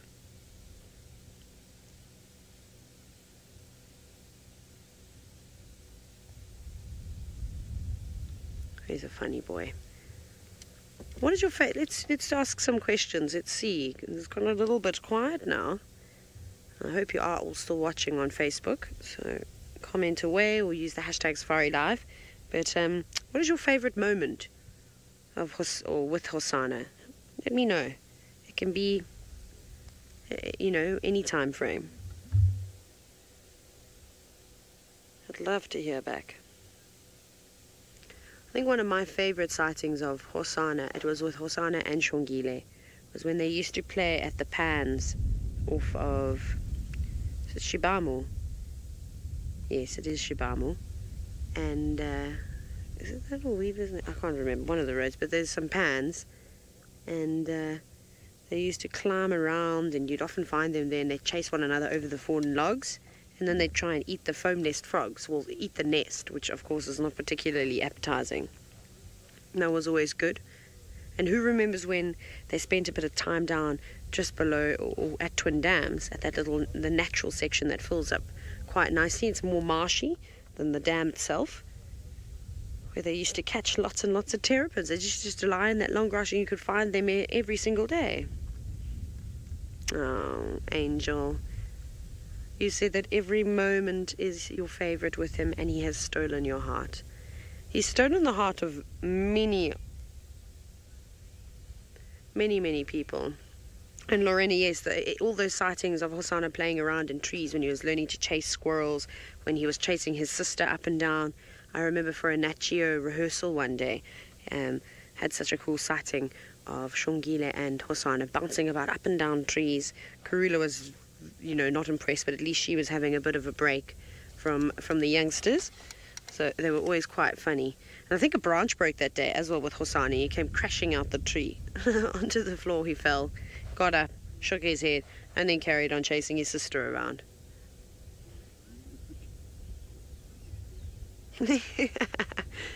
Tina, that was now for the Gauntlet series. You said your favourite moment was when Hosanna used part of his kill as a pillow. I mean, clever cat. Hey? That was really, really funny. I went back and watched that. I couldn't stop laughing.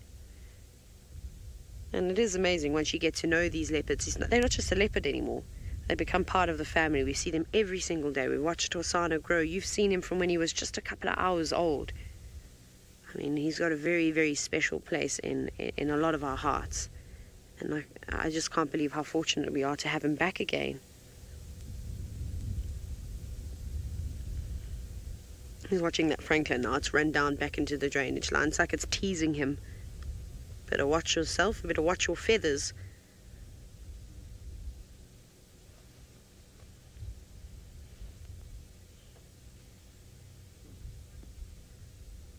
Deborah, sure, I remember that. That was a crazy encounter when Shongile and Tandi and all them were fighting just behind Gallagher. And you said one of your favourite moments was when Hosana actually came back to Shongile. They were all there. It was amazing. I mean, I really wish we knew exactly what had happened after we all left, after the sun went down. There'd be obviously there was a lot of mystery around that. And we can only speculate. Same thing how we can only speculate with Karula. We don't know what happened. We don't know what happened with Shadow either. We don't know where they went. But the bush is full of mysteries.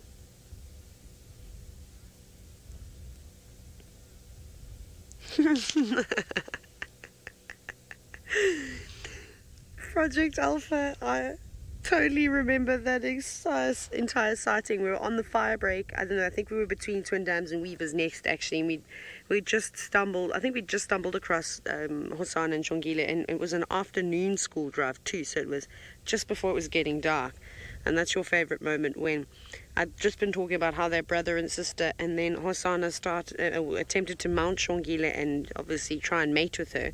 Not that he really knew what was doing, it was kind of just natural instinct kicking in.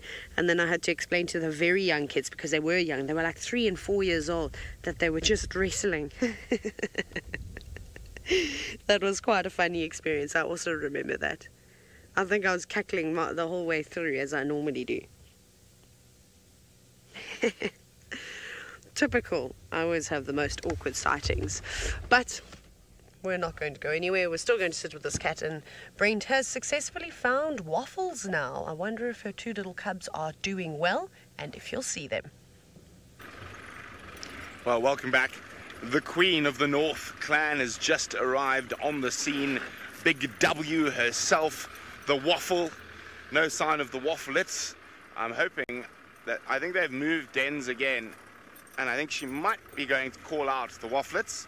I hope so. And our friends from Michigan State are here as well, and all the hyenas are starting to wake up. So it could be time to go terrorize some wildly beasts. I'm just trying to be careful through here. There's Waffles in front of us. There are some muddy sinkholes that we do not want to fall into. They're trying to hide. They're scared I'm going to put them on camera. They're going to get stuck. Wait, watch this. I panicked them. I told them, I said they're going to get stuck, but so they immediately stopped the car. They're quite worried about getting stuck. There we go. Okay, I'm going to follow Waffles. There are some wet places here. Be careful. The panic and this break was quite funny.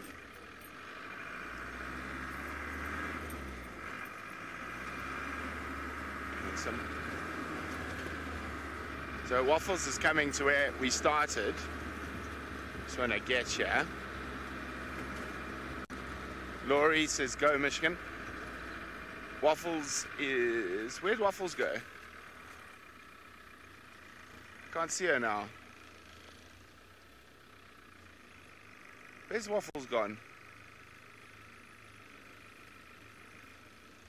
She was... There she is. There she is. So we've got...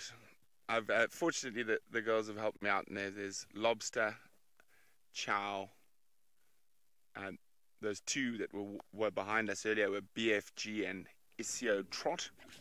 Oh, bless you. Waffles is saying hello to someone there. And there's a lot of sub-adults in this clan at the moment. There's the big W. Listen to her. Greet greeting. I love these sounds.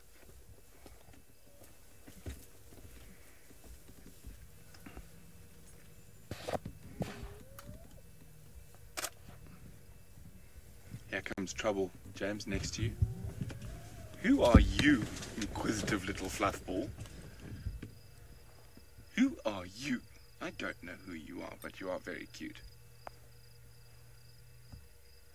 Are you coming to give us an inspection? Now, my car is not hyena-proofed like Jamie's. Don't chew on anything. Don't you chew on anything. I'm watching you, little Fluffy.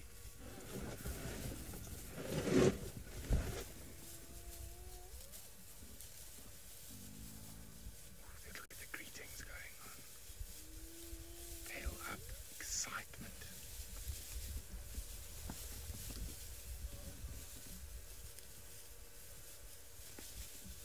Oh, I love it.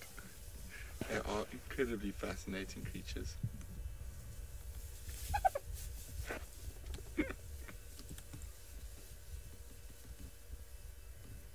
All the sniffing and smelling.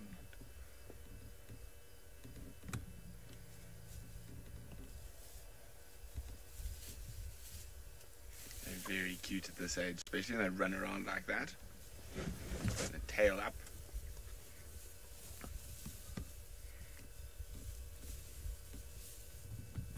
Excited to say hello to everyone.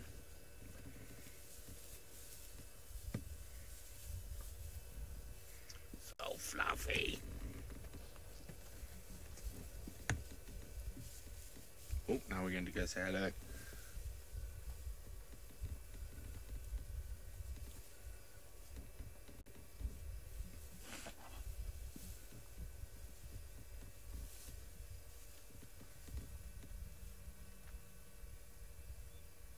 Lots and lots of food around, so it doesn't look like it's quite time to get up and get going yet. There's some greeting, some flopping about, maybe a chat or two. Hi Carol. Carol's wondering, are some hyenas accepted by other clans? Carol, dispersal males will be accepted by other clans. Other females will be killed.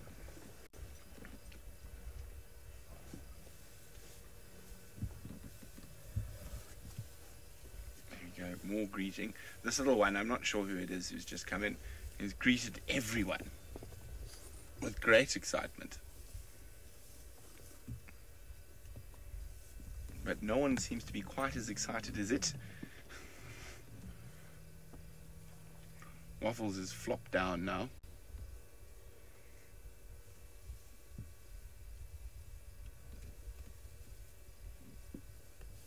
I think that's Anna now moving, if I remember correctly.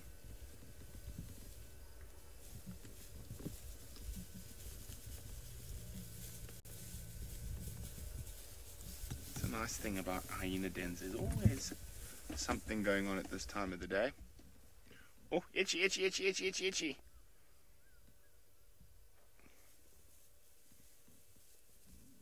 It's a very fluffy little one, this one. Oh, almost got a lion mane on him. Or her.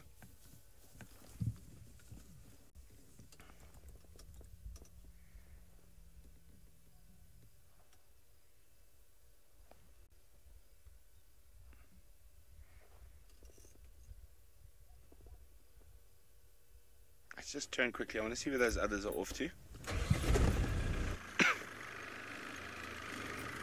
Maria says, I love these hyenas. They are wonderful creatures. They didn't go very far. They just flopped down. But there are some more adults up over there.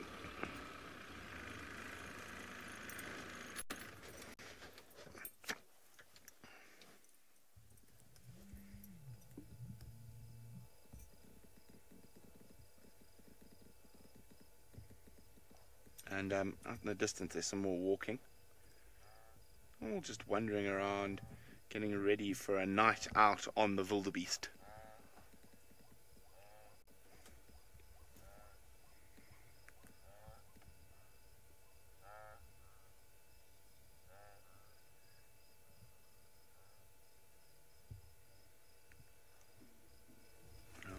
almost all over the place, there are hyenas at the moment. Oh, there we go, more those little fluff balls.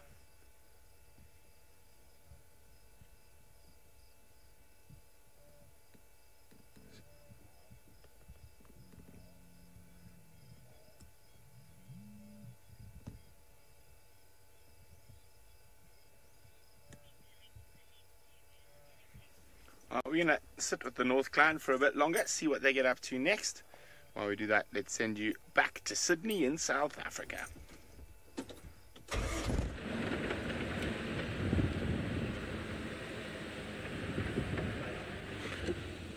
Now we are heading towards the eastern side of the game reserve in order to see if maybe we can be lucky with some of the cats. I am now on a hunt for Tingana, one of the oldest males in the reserve.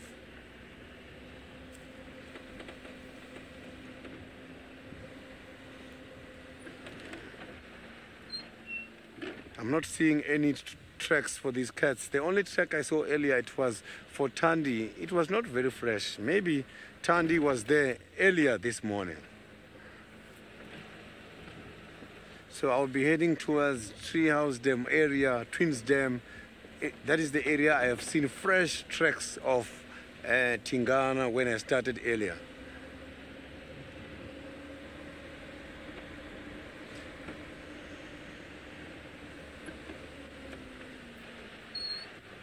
There's quite a lot of zebras going up that way.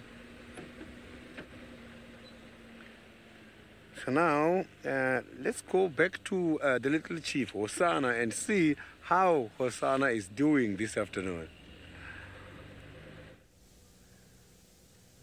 He's seen a squirrel and he's got his attention fixated on it at the moment. There's a couple of them, about 2 or 3 running up and down the tree. We thought we got so excited he'd seen a daker or something. I'm trying to see if I can spot the squirrels now, just catching the last of the afternoon light. But they were definitely in here. He's a funny cat though. I mean, how he would try and catch a squirrel in that tree filled with branches, I have no idea. Now he's looking at the birds. Okay, I'm gonna, what I'll do for you, Vim, I'm gonna just go forward a little bit because he's not too worried now. I was hoping that I could have rolled on in. Can you get him through that gap? Just going to have a quick look because we've got lots and lots of branches around here.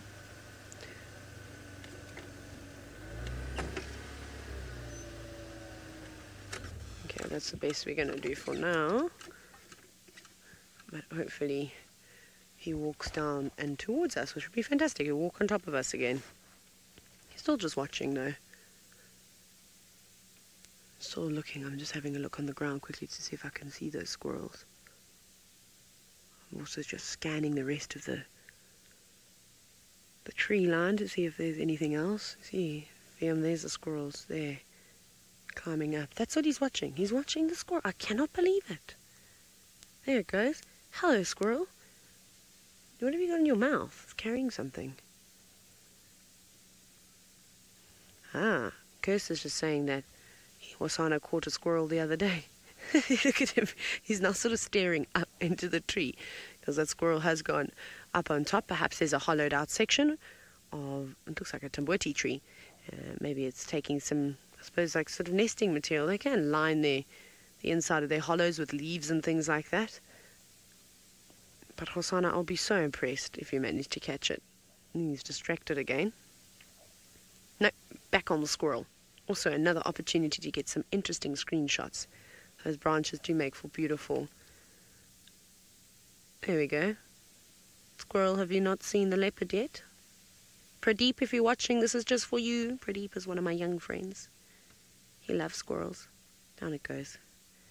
If that squirrel ends up on the floor, it's going to be in a bit of trouble. Hosanna's quick off the mark. Remember, leopards have got an incredible acceleration speed. And literally, within the twitch of a tail, it could be over. And the squirrel, it is, I think it's collecting. I don't know if you can see it, VM. It's on the guarri tree. You see that little bit of green in there? I think that's where I'm pointing. Yeah, there we go. The branch moving around there, that's the squirrel. What are you doing? Yeah, you see, it's got a leaf. I don't think there's any berries on that. It is taking leaves back. Maybe it's going to have youngsters. Maybe it's a female and it's going to have babies. I don't even know what you call a baby squirrel. Hosanna's now gone round. You can't see him now. There he is. You can just see his dark black spots on the top of his shoulders. Not quite rosettes.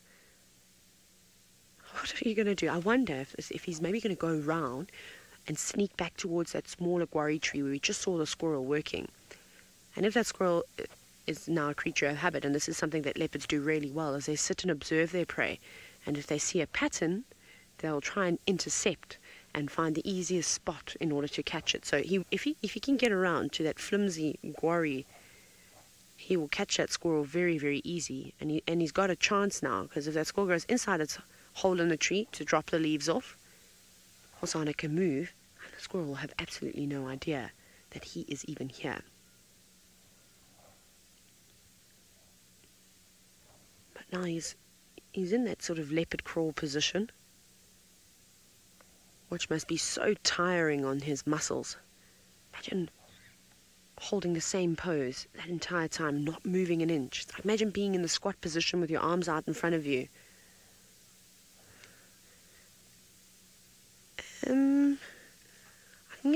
I don't know, because let's see what he does. I don't know where the squirrel's gone anymore.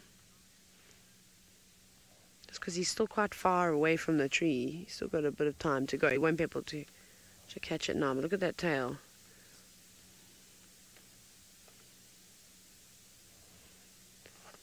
He's thinking. Thinking. Oh, he's just he's still got him. That's the nice thing, is that VM is a lot higher up from where I am. So if I look, I can't see Hosanna anymore, because the camera is positioned a little bit higher up. There, he's trotted off. Now we can't see him. He's somewhere there, just behind the tuft of grass, and you just see his tail moving every now and then. Only thing is that we can't really move anymore. It is so thick. I think the squirrel has seen him now. See, that squirrel is looking straight down. It just hasn't made it its alarm call. That hasn't done that just yet. But look at that stare. It's like it's seen a ghost, but a leopard, which is probably even worse for a squirrel. Oh, we see the squirrel's tail's also starting to twitch now. And whenever they do their calls, that tail kind of moves in tune. Yeah. I think there we go. That's calling. There goes Hosanna, annoyed. That was quite a cool little sighting. Let's see if he's going to come back around again.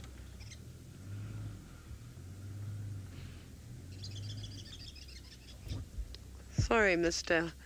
Hosanna, your plan failed, but good attempt anyways. Tail up in the air now, saying I'm not interested anymore in you, squirrel. You're safe. You spotted me. Oh, please don't go down there. Here are the other birds. Here are the francolins now. What I'm going to do is I just need to watch him, because he's either going to... Sorry, I've now detached my mic pack. Here, get back on my belt. So he's either going to go... I can't actually see where he's gone. Straight and through, which we want. If he cuts through here, it's going to be quite challenging to get him again. We have to wait a little bit of time, because there's quite a big road that he'll need to... quite a big drainage line that he'll navigate, but now I can't actually see him. Okay, I'm going to try and figure out... I'm going to follow this vehicle down. They seem to have found a way, but off we go to Sydney to see if he's picked up on any fresh signs of the leopards.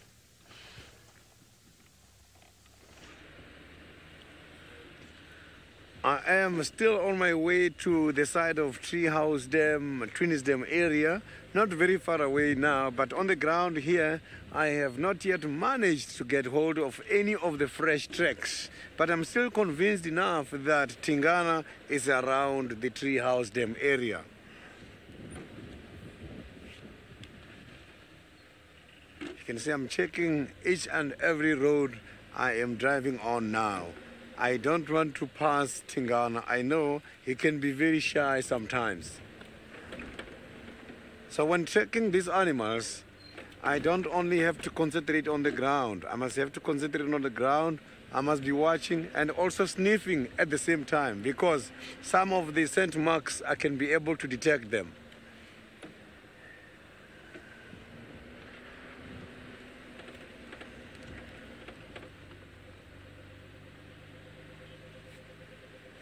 Mali Hukumori is one of those difficult cats to find.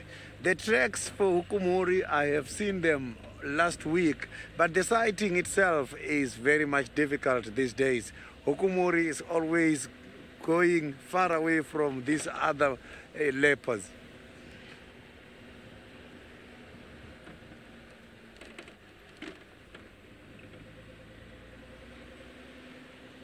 So I haven't seen Hukumori since my arrival here in Juma. It's one of the cats I am hoping to see anytime soon. All these other famous cats, I have seen them before.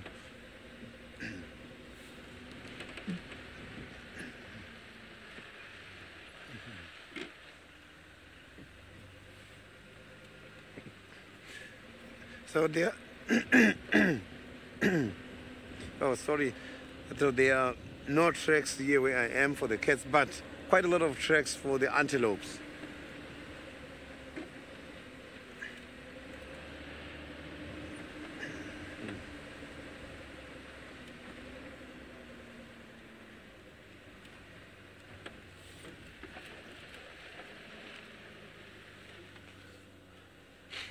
No scent marking and nothing. I'm trying to sniff everywhere.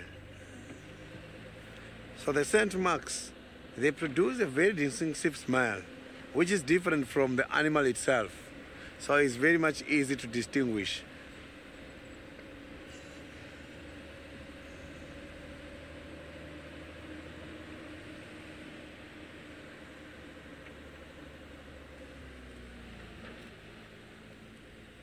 So I'm not hearing any alarm calls, nothing. So I'm gonna have to work very hard for these cats.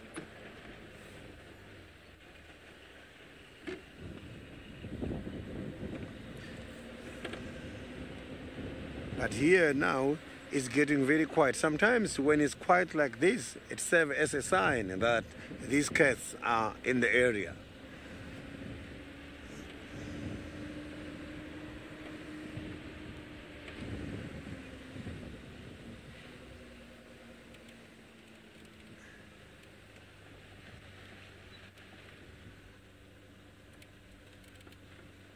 So I'm going to switch off the vehicle now and just listen to the bush. Maybe I might be able to pick up an alarm call.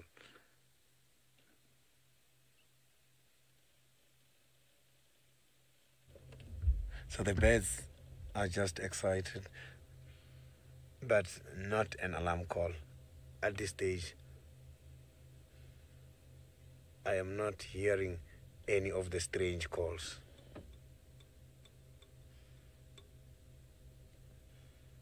So let me carry on looking.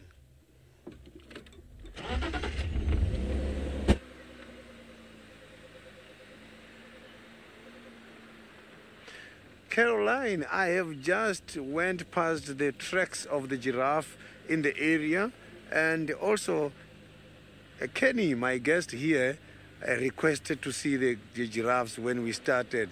So giraffe is also on top of my list. So I heard Kenny talking to Senzo about the giraffes earlier as well.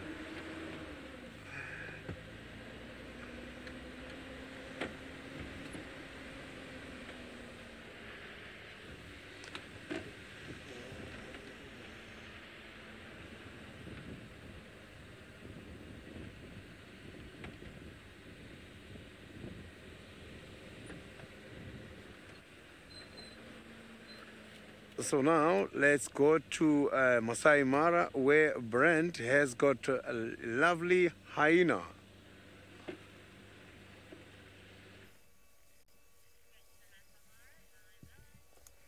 Well, everyone at North Clan is waking up and greeting. Waffles, where's Waffles gone? She's around, but there's lots of action, lots of talking, lots of sort of getting excited for the evening.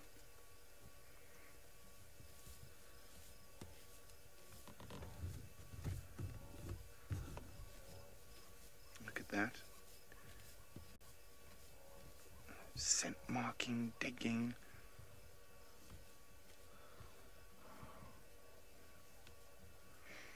Now, spotted hyenas are absolutely incredible animals. Now, can you believe that 14,000 years ago they were still living in Europe all the way through to China? But when the climate changed and got colder and the big grasslands and large populations of mammals declined in Europe, they retreated into Africa. But the original hyena, well, hyena ancestor, it's not really a hyena, was about the size of a civet, a palm civet, which is smaller than normal civet. Oh, we've got Fluffball next to us again. And they probably they originated in Europe and the Miocene area around 22 million years ago.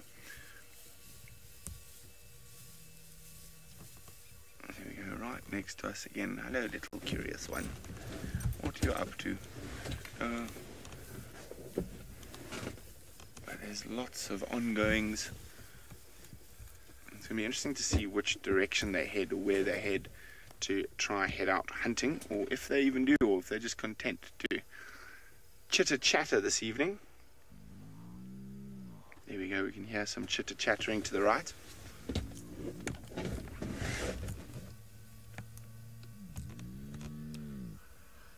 Greeting.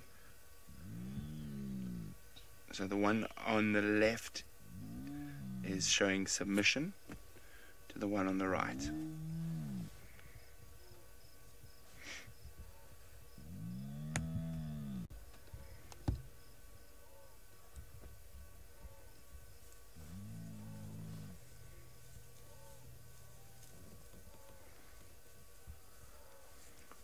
And here comes the little Fluffball. He's been trying to get everyone to say hello to it.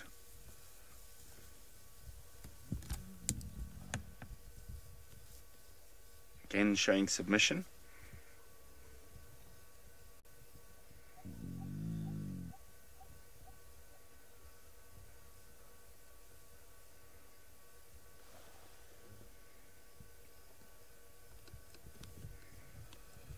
Well, the clan seem to be thinking about getting on the move and getting on the move towards the west. There we go, we got some anal pasting going over the grass there, marking territory, and of course this is around the den, so this is real hardcore core North Clan territory.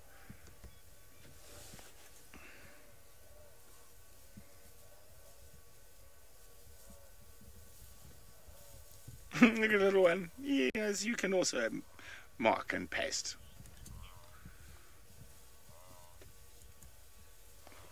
But the majority of the clans seem to be getting on the move.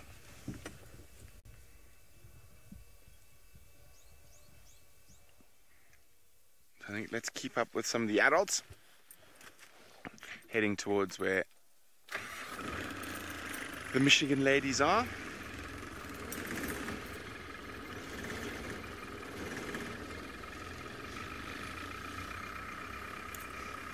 So Waffles headed off in that direction, so we're going to see if we can catch up with Waffles.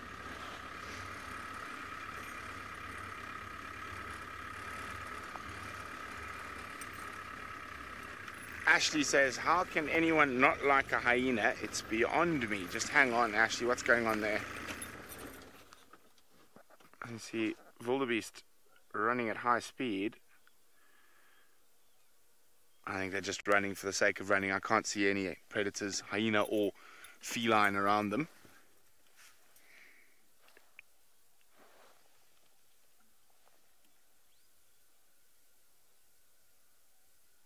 Okay, let's keep up with the hyenas.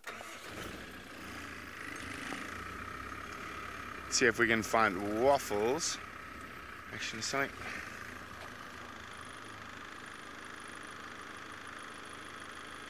I'm just saying there's more wildebeest running. I'm just making sure nothing going on there.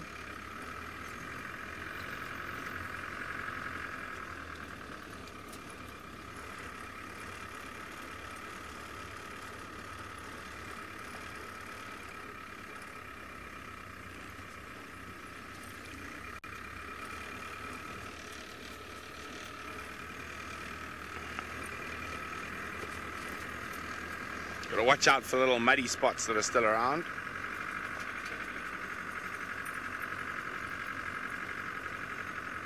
This area has only really been dry enough to come into to follow the hyenas in the last couple of days. For the last while it's been very wet.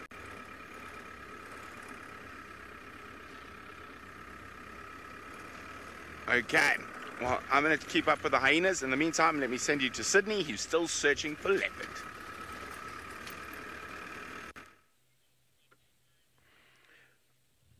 I am now just about to arrive by the Tree House Dam. I went past the Twins Dam already, and there was no updates there with regards to Tingana this afternoon. So my last hope is around the Tree House Dam area. So now, but while going there, I found something very interesting. Look at that beautiful sunset of South Africa. Look at the reflection of that sun, nice and pink. As if it's the sunrise, whereas is the sunset. So from the pictures, it's very much difficult to distinguish between the sunrise and the sunset, considering the reflection. So when the sun is doing like this, is when the nocturnal life is going to get activated. They are now feeling that the sun is disappearing. Maybe it's when Tingana is going to be waking up. Thank you very much, Michelle. Me and you, we are at the same page. I am enjoying this sun. This is lovely.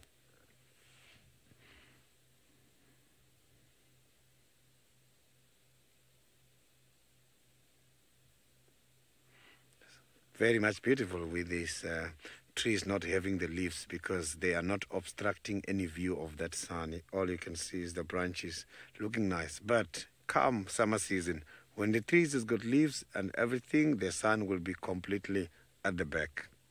It will be difficult to see that sun.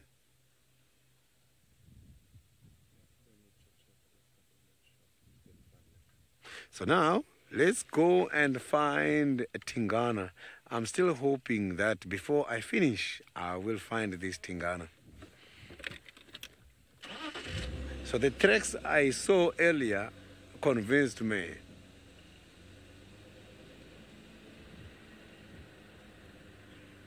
Sure, I didn't copy your question very well, but I just picked up that you're asking about my ears and the nose. I find more sightings make use of my nose more than my ears and my eyes. When a cat is nearby, you can easily detect it from the scent. When a hippo is nearby, you can easily do that. An elephant as well. Each one of these animals has got its own body scent. And I can distinguish before I see that animal by not looking at the tracks or listening to any sound. Very much easy.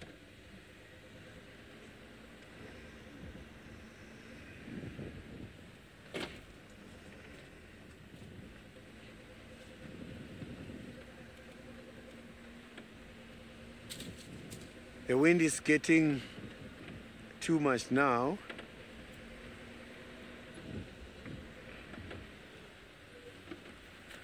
And now I am on a road going towards the Treehouse Dam, where I am hoping to find these Tingana in the area.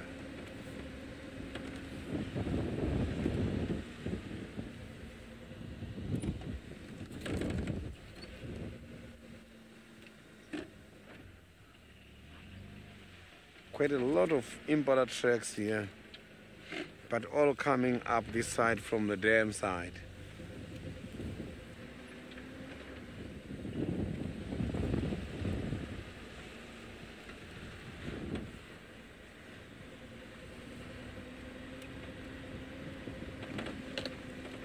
I did see the fresh tracks of Tingana just 5 minutes after I have started. So that's why I know it's in this area. And by this time of the day is when Tingana is going to start doing his sowing activities.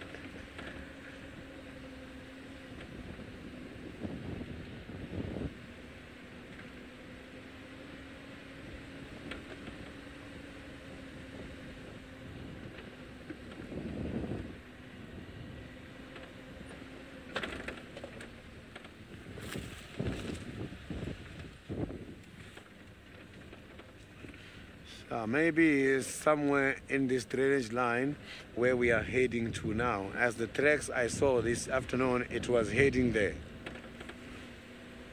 Most of the times these animals, they like to rest by the drainage line because it's very moist in there. It's not that very hot. There's still quite a lot of green plants which can provide them with shades.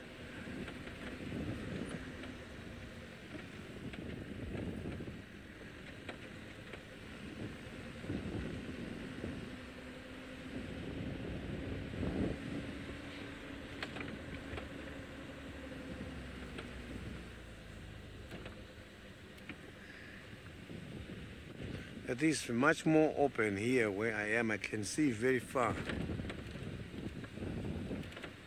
So it's very easy to see an animal from very far.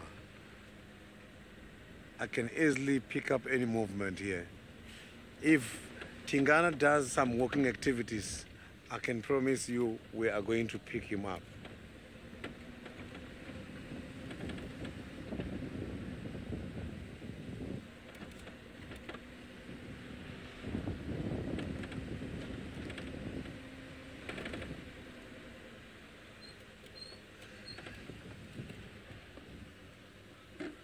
Oh, I can hear some noise.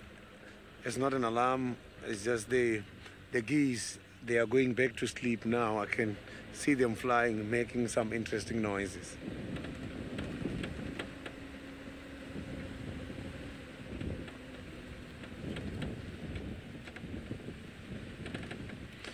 So now let's go back to the Masai Mara. Brent is also driving, looking for some of the interesting animal activities there.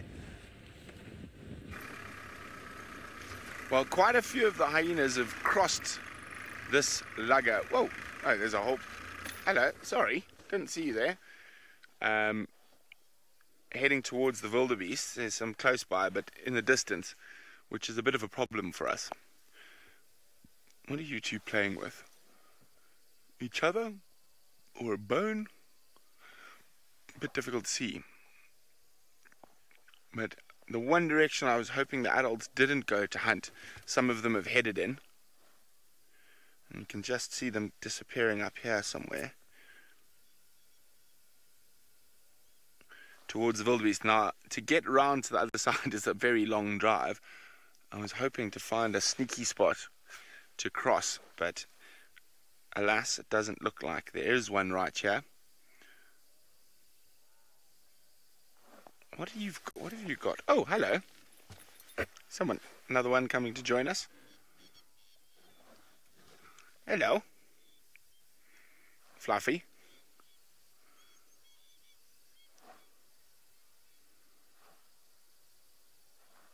Down into the lugger, where we unfortunately are not going to be able to cross.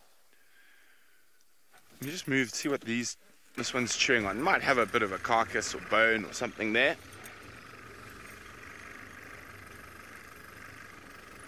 I might be able to get a view from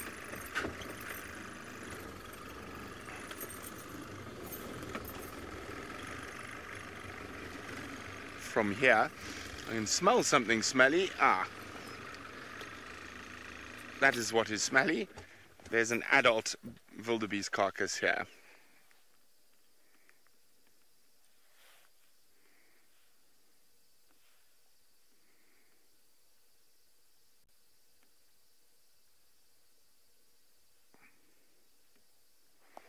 Looks like an adult wildy.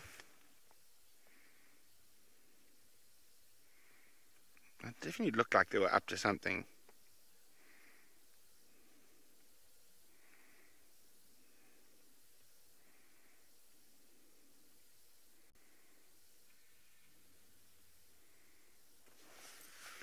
Not much meat left on that at all, though.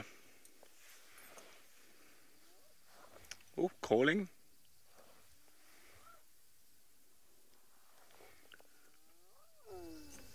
Ooh. I love that sound. Yeah, that's the one that's calling. Well spotted. See how it's using the ground to amplify its calls. Okay, I think I'm gonna have to take a chance and rush around to the other side of the lugger. In the meantime, Taylor's got a little owl.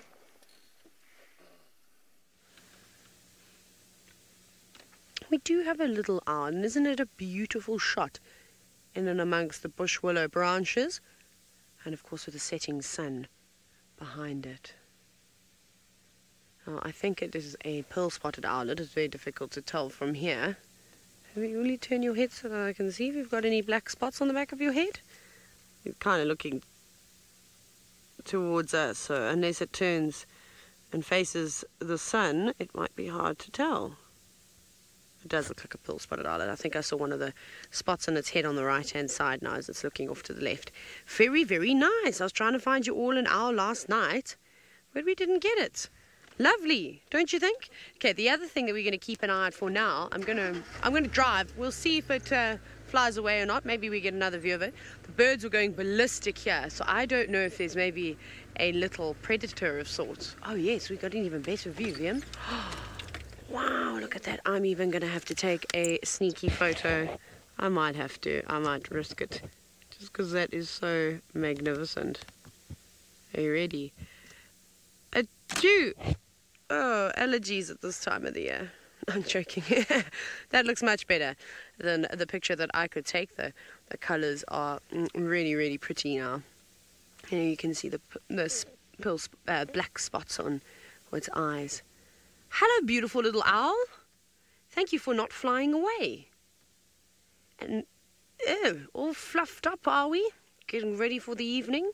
Can even see its rather large feet with those big talons on the end of it. And I always talk about it, but it's one of the things that amazes me most is the size of the feet and the talons of such small owls.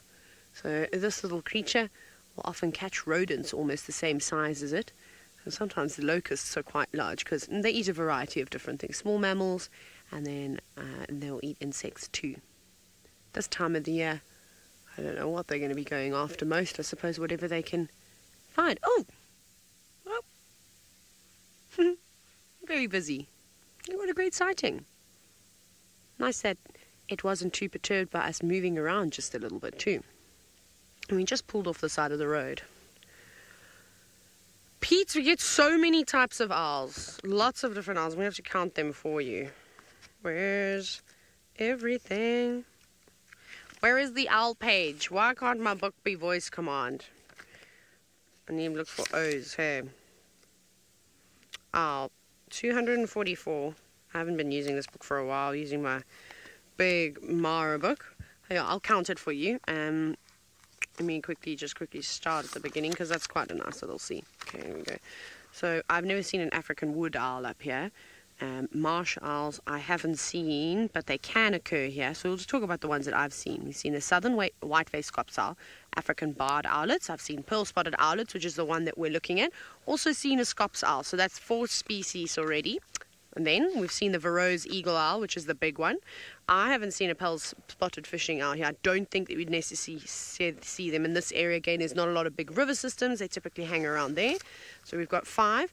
A Cape eagle owl you won't see up here. I'd be surprised. And then, of course, bottom left, the spotted eagle owl. That makes it 7. Western barn owl, I've definitely seen. That's 8. African grass owl, I haven't seen, but you can see them up here before. You can, but I haven't. So I suppose, 8 species of owls that we can see fairly regularly too. Oh, just landing in the marula tree. I think it's just off to the right. There it goes again. Looking for something to eat. Very nice. So I suppose quite commonly we can see 8 of those species of owl, and that's one of them. So we'll see if we can add some more. Maybe we'll see if we can find a scops owl. We'll try and hang around camp because there's a pair that's been calling at the moment. Okay, here's Elvis. Thanks, Elvis. I'm gonna go around. Okay, enjoy. So, we can't find Hosanna again, as you can imagine, which is why we're looking at the owl. So what we're gonna do is we're gonna go all the way around here, just through this little drainage line, then there's a road that runs down, and we'll go back around and try and aim to be back at the pan in the next 10 minutes, little Galago pan. And the reason why I say that, because we know there's water, it's been a hot day, maybe he's going to go for a drink. There's also a lot of food around. So that's the plan anyways. A little ponytail adjustment before we go down and through the drainage line. Hold on. This is where it gets bumpy. Very nice sighting though of that little one. I'm kind of getting everything I'm asking for, which is fantastic. You know, and you can't all have it at the same time and all at once. I always say that. Can't be too greedy. Sometimes you get lucky. But I'm very chuffed with that little owl. Hopefully it's a new bird for some of the new viewers. I mean, I bet some of you didn't think that a little owl could be that big. Half the size of a ruler. Okie dokie. Now we've got a little bit of travelling to do.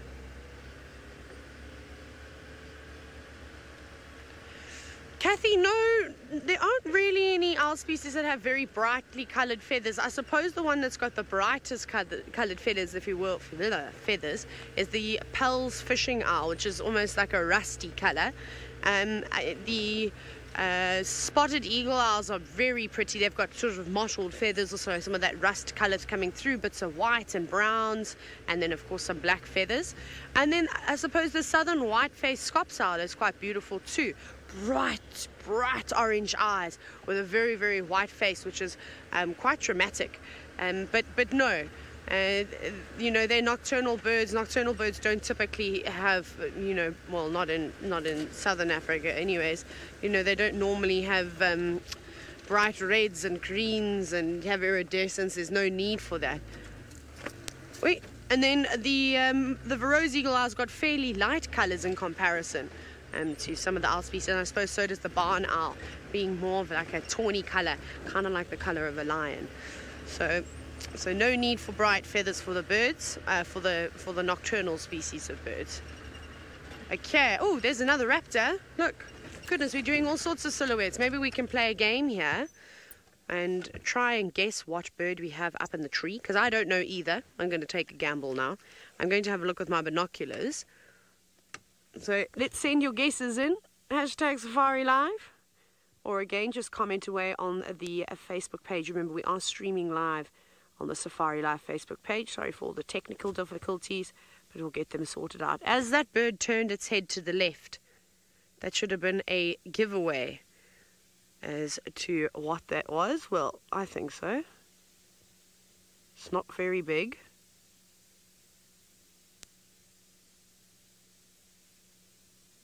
We'll see.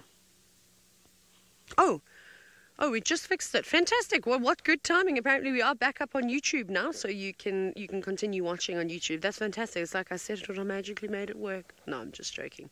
That will be all the technical geniuses that have got that. Right, let's go a little bit closer. Let's see if this bird, I'm just going to switch my lights off, if this bird will allow us to approach a little bit closer. Just roosting up on that branch. So it could be a bit deceiving as well, but just remember, trust me, it's not a particularly big raptor. Looks like it might fly. This is a little bit closer. I'm going to have another look. Again, it's getting to that dusk period now. So it's becoming more and more difficult to see what's going on. Wait for it to turn its head sideways. If it does that, that should help you out a little bit. Oh no, now there's nothing. Have we got any guesses coming in just yet?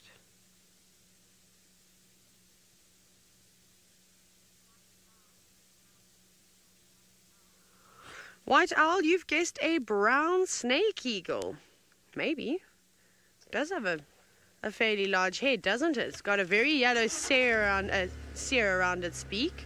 I'm going to have to see it fly to be able to tell you exactly what it is. Like I said, I'm still uncertain as to what it is, but to me, hang on, let's get there now. Let's see. just going to look with my binoculars. There we go. Dawn, you've guessed a tawny. Maybe it's not yellow that I'm seeing. Maybe it's more grey. Has anybody seen a tail on the bird yet? I haven't. That's something I have not seen.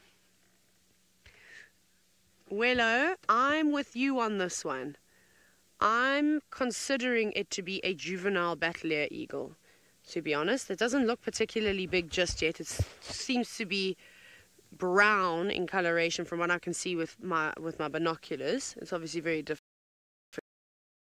White in color rather than bright yellow.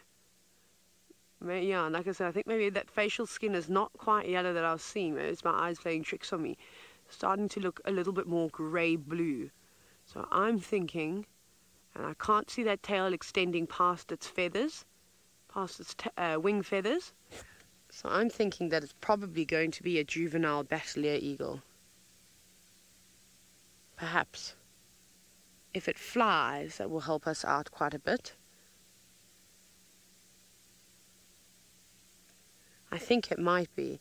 Now, snake eagles, a very good guess, because they look very, very similar to the battleiers in a distance. They've also got an oversized head, like what the battleier does. And the difference is there that the brown snake eagle's got a beautiful, bright yellow eye, but that their tail extends past their wing feathers, like I was saying, whereas we know battleier eagles have got an exceptionally short tail, and often you can't even see what's going on. So I'm happy with that. I'm going to go ahead and say, with everything that we've put together, that that's probably a battleier. We're going to watch it fly now, though, and that will give us... I'll drive really slowly towards it. Yeah. Let me try to show you. There we go. Look, almost no tail whatsoever. Definitely a juvenile battleier. Fantastic. Awesome camera work for him. I promised VM I wasn't going to show him any birds, but I've done 2. Do raptors count, though? No. Just when I thought I was going to win, he just shuts me down. So VM says, no, raptors don't count. Sorry, VM. I tried to keep all birds off screen the whole day just for you. Only teasing, of course. We had a fantastic afternoon with Hosanna. So that was nice. VM loves the big cats. He absolutely loves them. When was the last time you saw Hosanna, VM? When he was just a little baby. Must have been what? Early in the year, hey? May. So May was the last time that VM saw Hosanna, and it would probably have been about a similar time for me, maybe a little bit later than that, maybe the end of June, because did he disappear sort of at the end of June, July? We didn't see him, and then he came back when, I don't know. I have no idea. I can't remember. It was just before he went back to the Mara that he disappeared for a few weeks. But it's good to see him, of course. So we'll continue though with our sort of evening plan and still head around that way, and maybe we get lucky and we'll see the little prince again. But well, the one who sired the little prince is Tingana, and that's who Sydney's trying to find.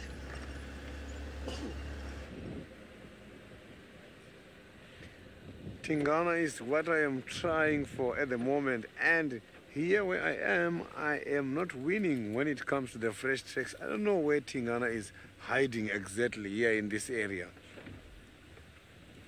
And he's not even sowing today, he's just quiet. Maybe there's something exciting him in this area.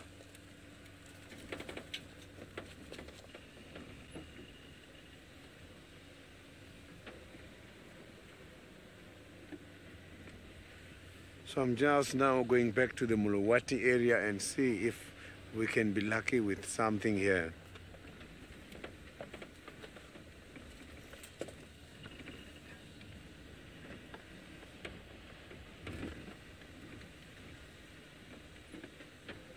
This is very much rare for Tingana to be such very quiet. Tingana by this time of the day is when he's vocalizing, is when he's sowing.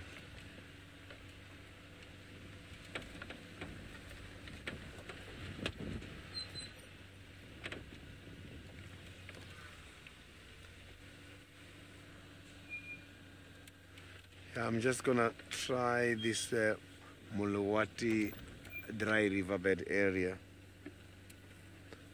Maybe here is where our luck is going to be.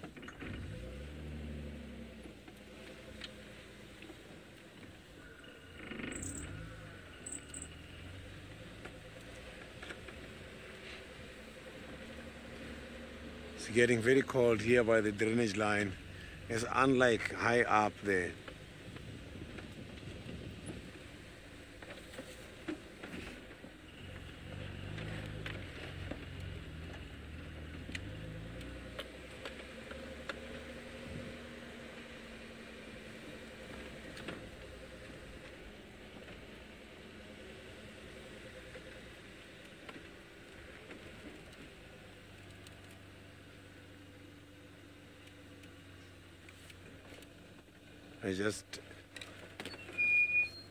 So now let's go back to Brent and see what he's having at the moment. I will be in the area looking for these cats. Well, welcome back to the Mara. Unfortunately, I couldn't find those hyenas again. They've disappeared. So I'm seeing what else is about here.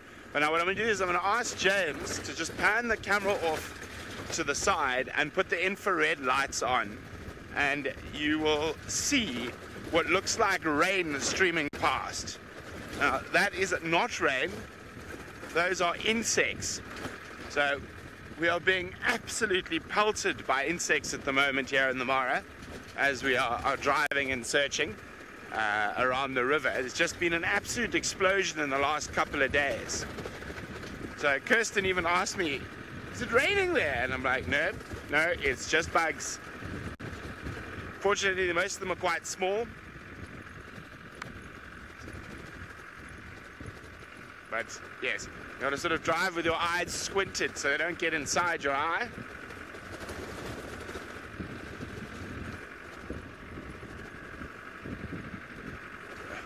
Monique says, ouch. Well, they're not ouch till they get in your eye, Monique. Up until before, well, till they're in your eye, they're actually just sort of more like little tickles that touch you as you go.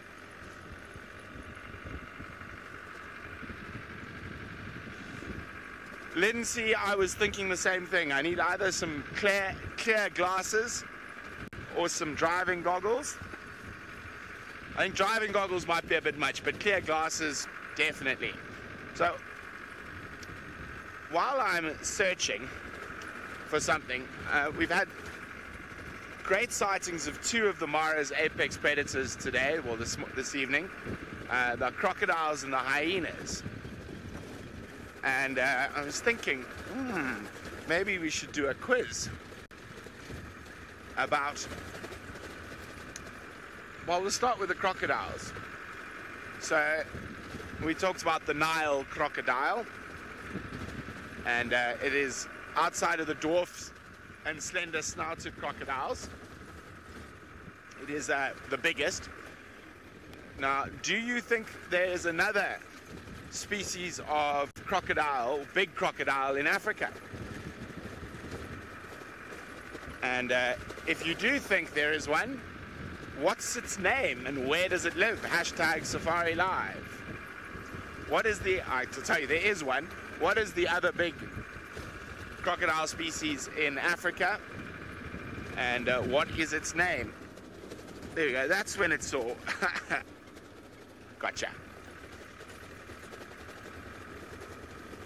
Wow, they haven't been this bad for ages. The bugs, that is.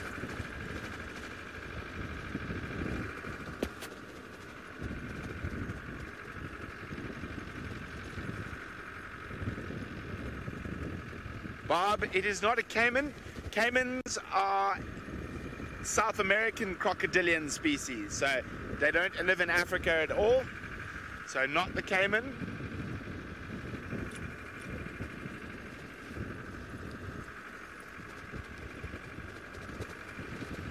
Not the caiman. Leon saltwater crocodile, or the Indo-Pacific crocodile, Australia, Philippines, Papua New Guinea, But no, not in Africa.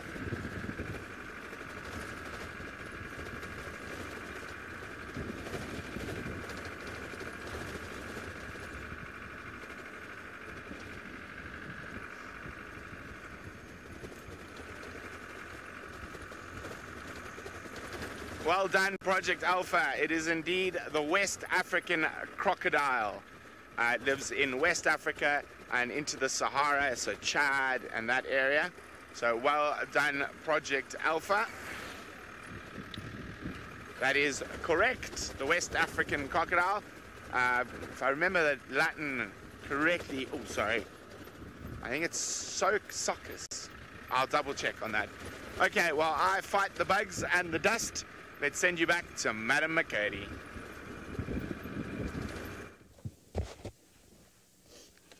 Well, that's worked out perfectly. What we predicted might happen with Hosanna, he's proven tonight that he is a creature of habit because he's back at Gallagher Pan. Pan is just sort of to the left of us. And he is going back to the new rooms. Louise, Zander, aka Eggsy for those of you, because I never call him Zander. I don't know why I called him that. Anyways, he is on his way towards the new room, so anybody please in camp that is walking around, make sure you walk with torches. He'll go down there. I don't know if he's already had a drink, but that was quite nice. He saved us the expense of off-roading throughout the night, and I'm so happy that he was just here waiting for us. When we drove around the corner and I said, oh, there's a leopard, and I went, oh no, maybe I'm making it up. Maybe it's classic Taylor. And then it was just him there. Now, I will be very, very sad if this leopard goes into camp and he catches a bushbuck by the name of Gogo. Gogo is a very old lady bushbuck. I've never seen a bushbuck with with grey hair on her face. Kirsten just said she's had a few run-ins. Oh, she's doing well in her old age. She's definitely got experience on her side. She has all the youngsters in camp. And that's, of course, what's drawing all the leopards down this way. Hosanna banana.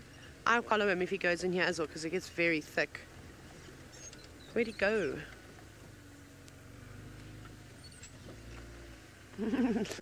Leon, yes, Hosanna was lucky enough to get one of the newly renovated rooms. I don't know where he's gone now. Hey? Is he straight ahead of us? Did he go down the pathway? Oh no. Oh, there. Oh, never mind. VM can see him. Okay, I'm going to switch. Sorry, I've got my lights off. I'm just going to switch him off. I didn't even see him there. I thought he went on the animal pathway. He hasn't.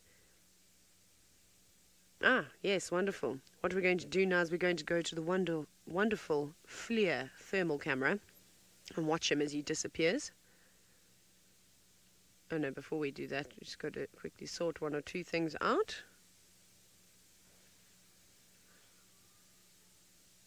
What was that sound? I think staff might be preparing dinner in camp and heard a strange sound. Okay, there we go. Back on the FLIR camera now. Is that him there? You can sort of just see him sitting. He's hidden behind some of the trees. Unfortunately, we can't go down in there. It's very, very thick. I think you've seen me navigating around there for a while.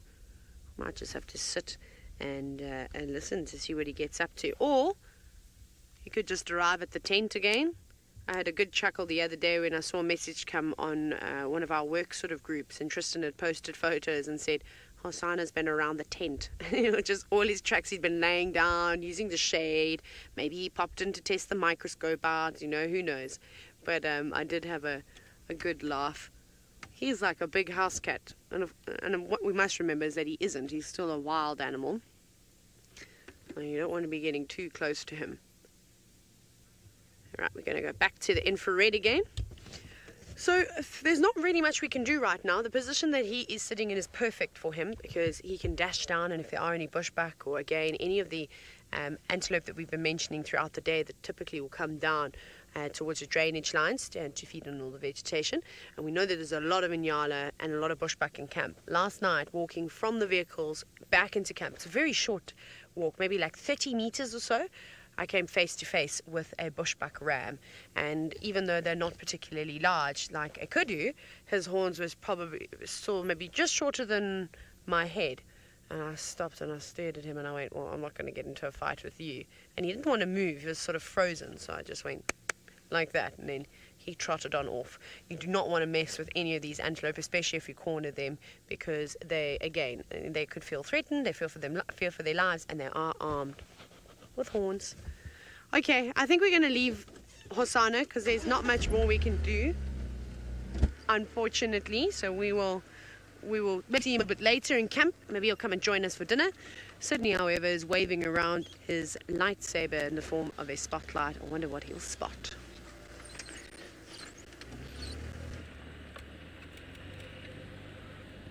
Still looking for Tingana, who is hiding tonight. Still hoping to find him. So I've got my spotlight out now, trying to see if there will be any eyes shining in these bushes.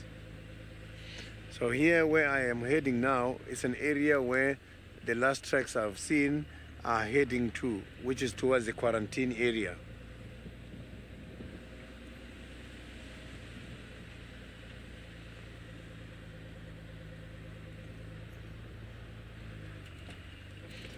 Maybe Tingana caught something somewhere in this area. Who knows? It's very unusual for Tingana to be such very quiet.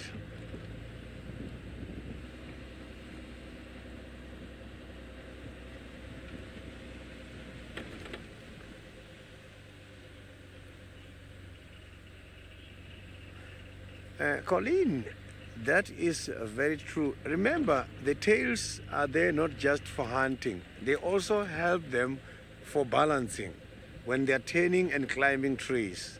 Apart from that, the tails serve as a communication signal, because if you can look, the tip of the tail has got a bright color, and that bright spots is what these cats are using for communication.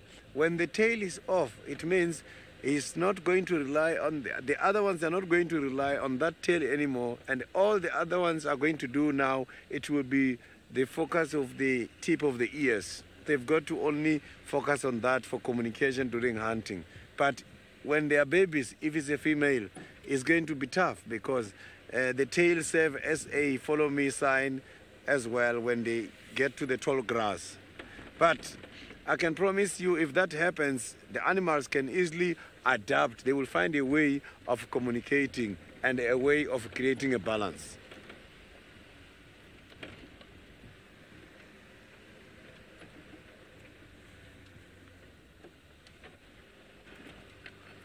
Just want to try and check here if there is some fresh tracks, but I can see that there is no fresh tracks. It is still very much quiet here.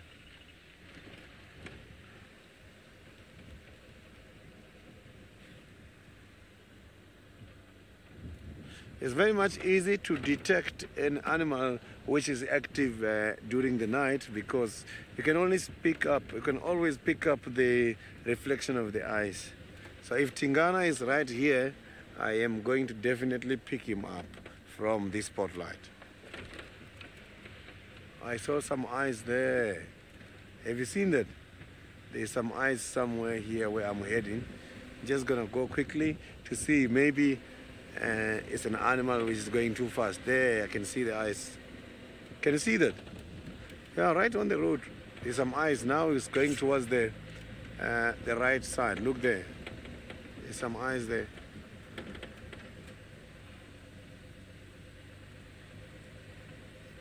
It looks like an antelope. Can you see that?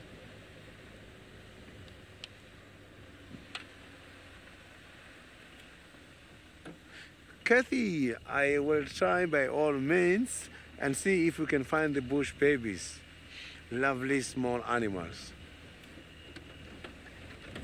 So the eyes we have just seen now, it was the eyes from one of the small antelopes, probably a daker. Oh, look here, I've got something. Hey, this is lovely. Can you see that, Senzo? There is a lilac-breasted roller's nest. Can you see him there?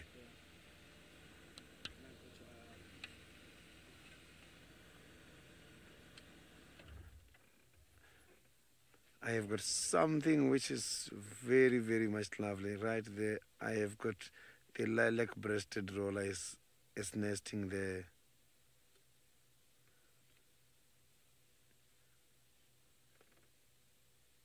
So you cannot see the colors very nicely because of the reflection.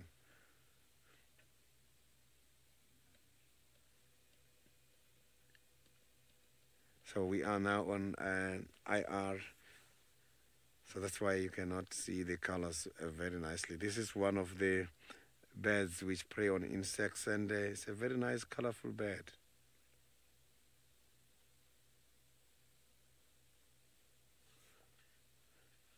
So I don't want to disturb him. This is now his time to rest. So instead, let me carry on, because I can see that he's not settled.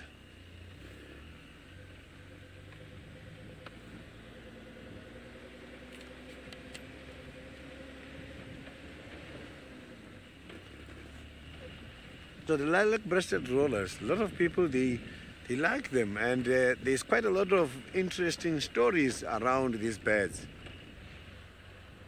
And the wedding-related stories.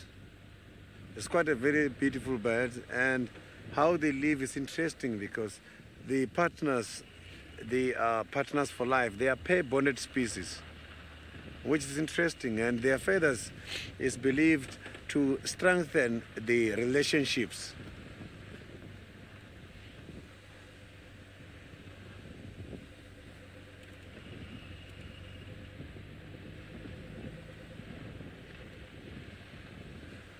So now let's go to Brent in the Masai Mara, who got the lovely head of the buffaloes at the moment.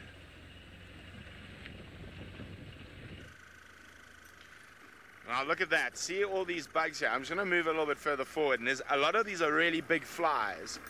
And there's an important reason for that. And you might be able to see some sort of ghosty shapes up ahead. But there we go. We're going to show you now. As soon as I stop, you'll start seeing those flies again. And you can actually hear off to my right. There we go. There's a big herd of buffalo here. So let's just... Go. And you just see, of course, the flies are all attracted to the buffalo. And that sounds cool, and you can actually see the dust in the infrared that is made by the buffalo moving through the grass. Quite airy almost.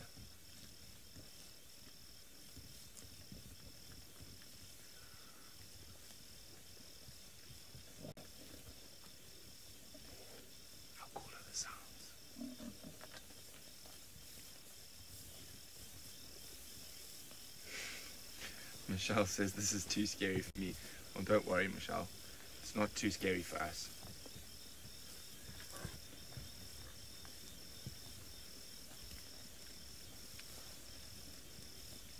Hello, little boy. Just hear them moving through the grass.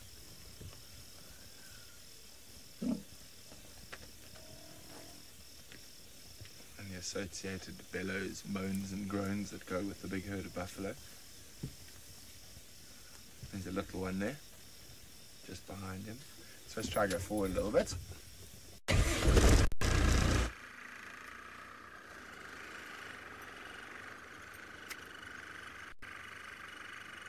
So if you go right in front of us, James, you'll see they're actually covering the road.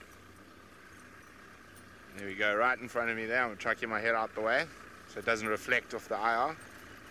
And you see, now I've got no lights on. I'm driving without any headlights. I'm just sort of slowly moving through the herd. I'm going to switch off again now, so right amongst them now. Now we're completely surrounded in 360 degrees by buffalo.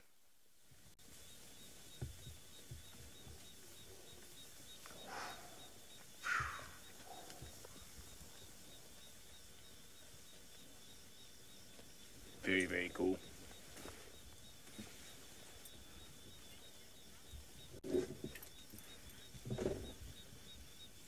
Robert, buffalo smell like cows. So it smells very much like a herd of cows.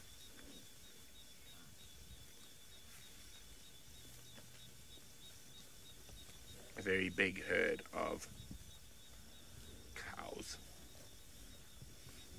There's a little one in the road. Hello, little chap. Watch out for the lions.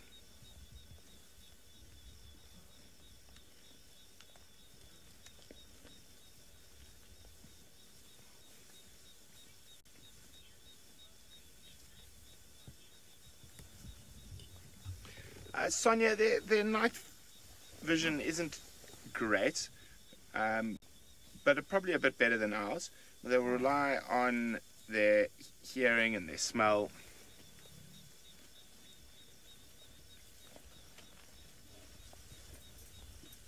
Big herd, probably a couple of hundred around us.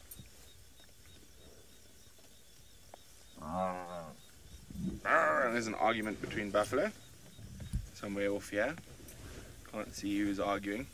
It's often quite difficult to tell at night because you can't see exactly what's going on.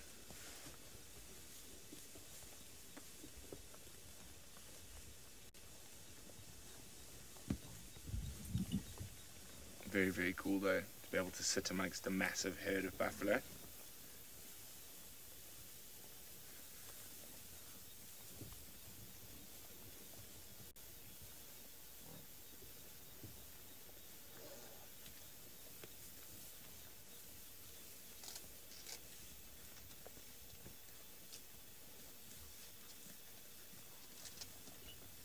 I just love listening to the sounds. Now we just need a lion to roar to break the calm.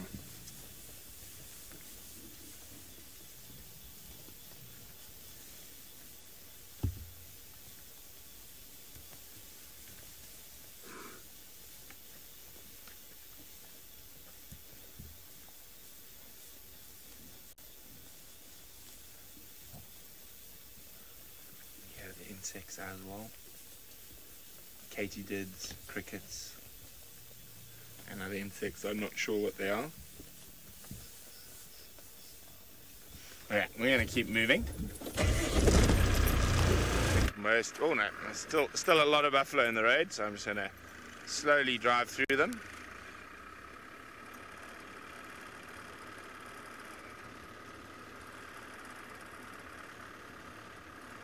Pop my headlights on for a second every now and then. Oh, sorry, little one.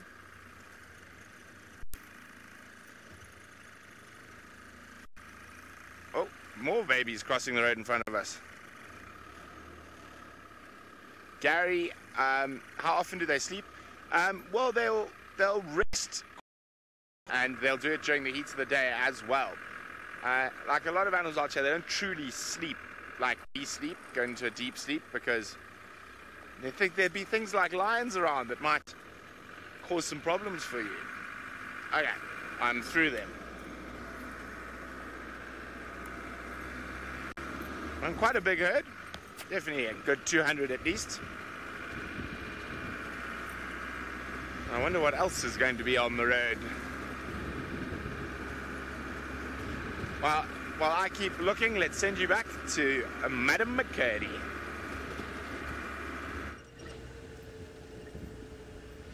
Right, still bumbling around. We're doing the quarantine lap now, which is a big open area just behind camp. And we've just been driving up and down. I've kind of been looking for chameleons because it's a fairly warm evening. I mean, I'm still in shorts, got just a light jersey on at the moment, and it's, I actually don't know what the temperature is right now, but it feels like it's at least 10 degrees warmer than what it was last night. We were freezing out here. So it's fantastic. Wind is starting to pick up again. Still 25 degrees Celsius, 77 degrees Fahrenheit. That's incredible. That's really, really nice and warm. So just the cold spell, obviously, with all the snow that's been around South Africa at the moment, that must have had something to do with it, or maybe there's another cold front somewhere else. But it has been quite chilly. But good that it's kind of warmed up again, and hopefully we'll continue with this nice warm weather. So this is awesome areas to find things like honey badgers, to find white-tailed mongoose, aardvark, any of those things. Oh, Romich, and you've requested a genet. We'll keep an eye out. And the nice thing about on these open plains behind camp is that, well, I don't know if it's so nice. Elephants have done quite a bit of damage to the trees, if you will, although they're not really doing anything wrong. They're just eating it, and we know how awesome it is when they do push some of these trees over, as it provides a lot of housing and protection for the smaller animals out there, and genets being one of them will most certainly utilize a tree that's fallen over. So we shall keep an eye out to see if we can spot one. So I'll be looking in the bases of the trees. It should be fairly easy to spot one of these nocturnal creatures. Gizmo, I still haven't come up for with a name for my minion just yet. You know what I'm going to have to do? I think I'm going to have to take a little bit of all the sort of names that we've been given and try and make a big name. But we'll see.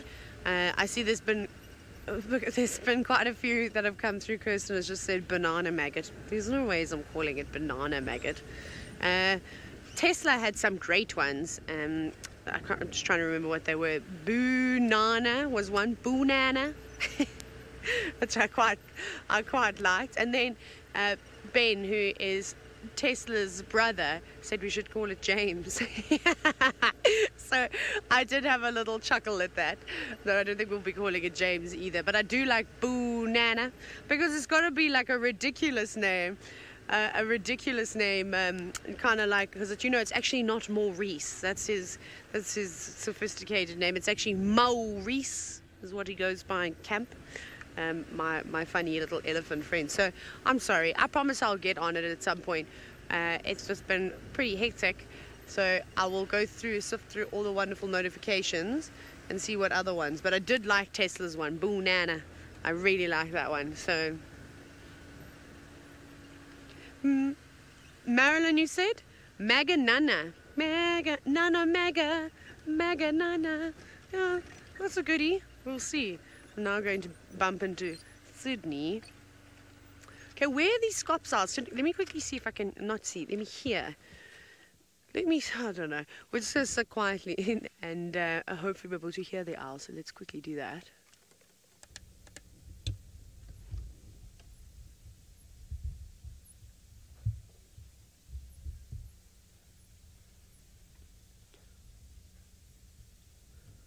And I'm also now just searching with my spotlight, just checking. The scops owls are so camouflaged.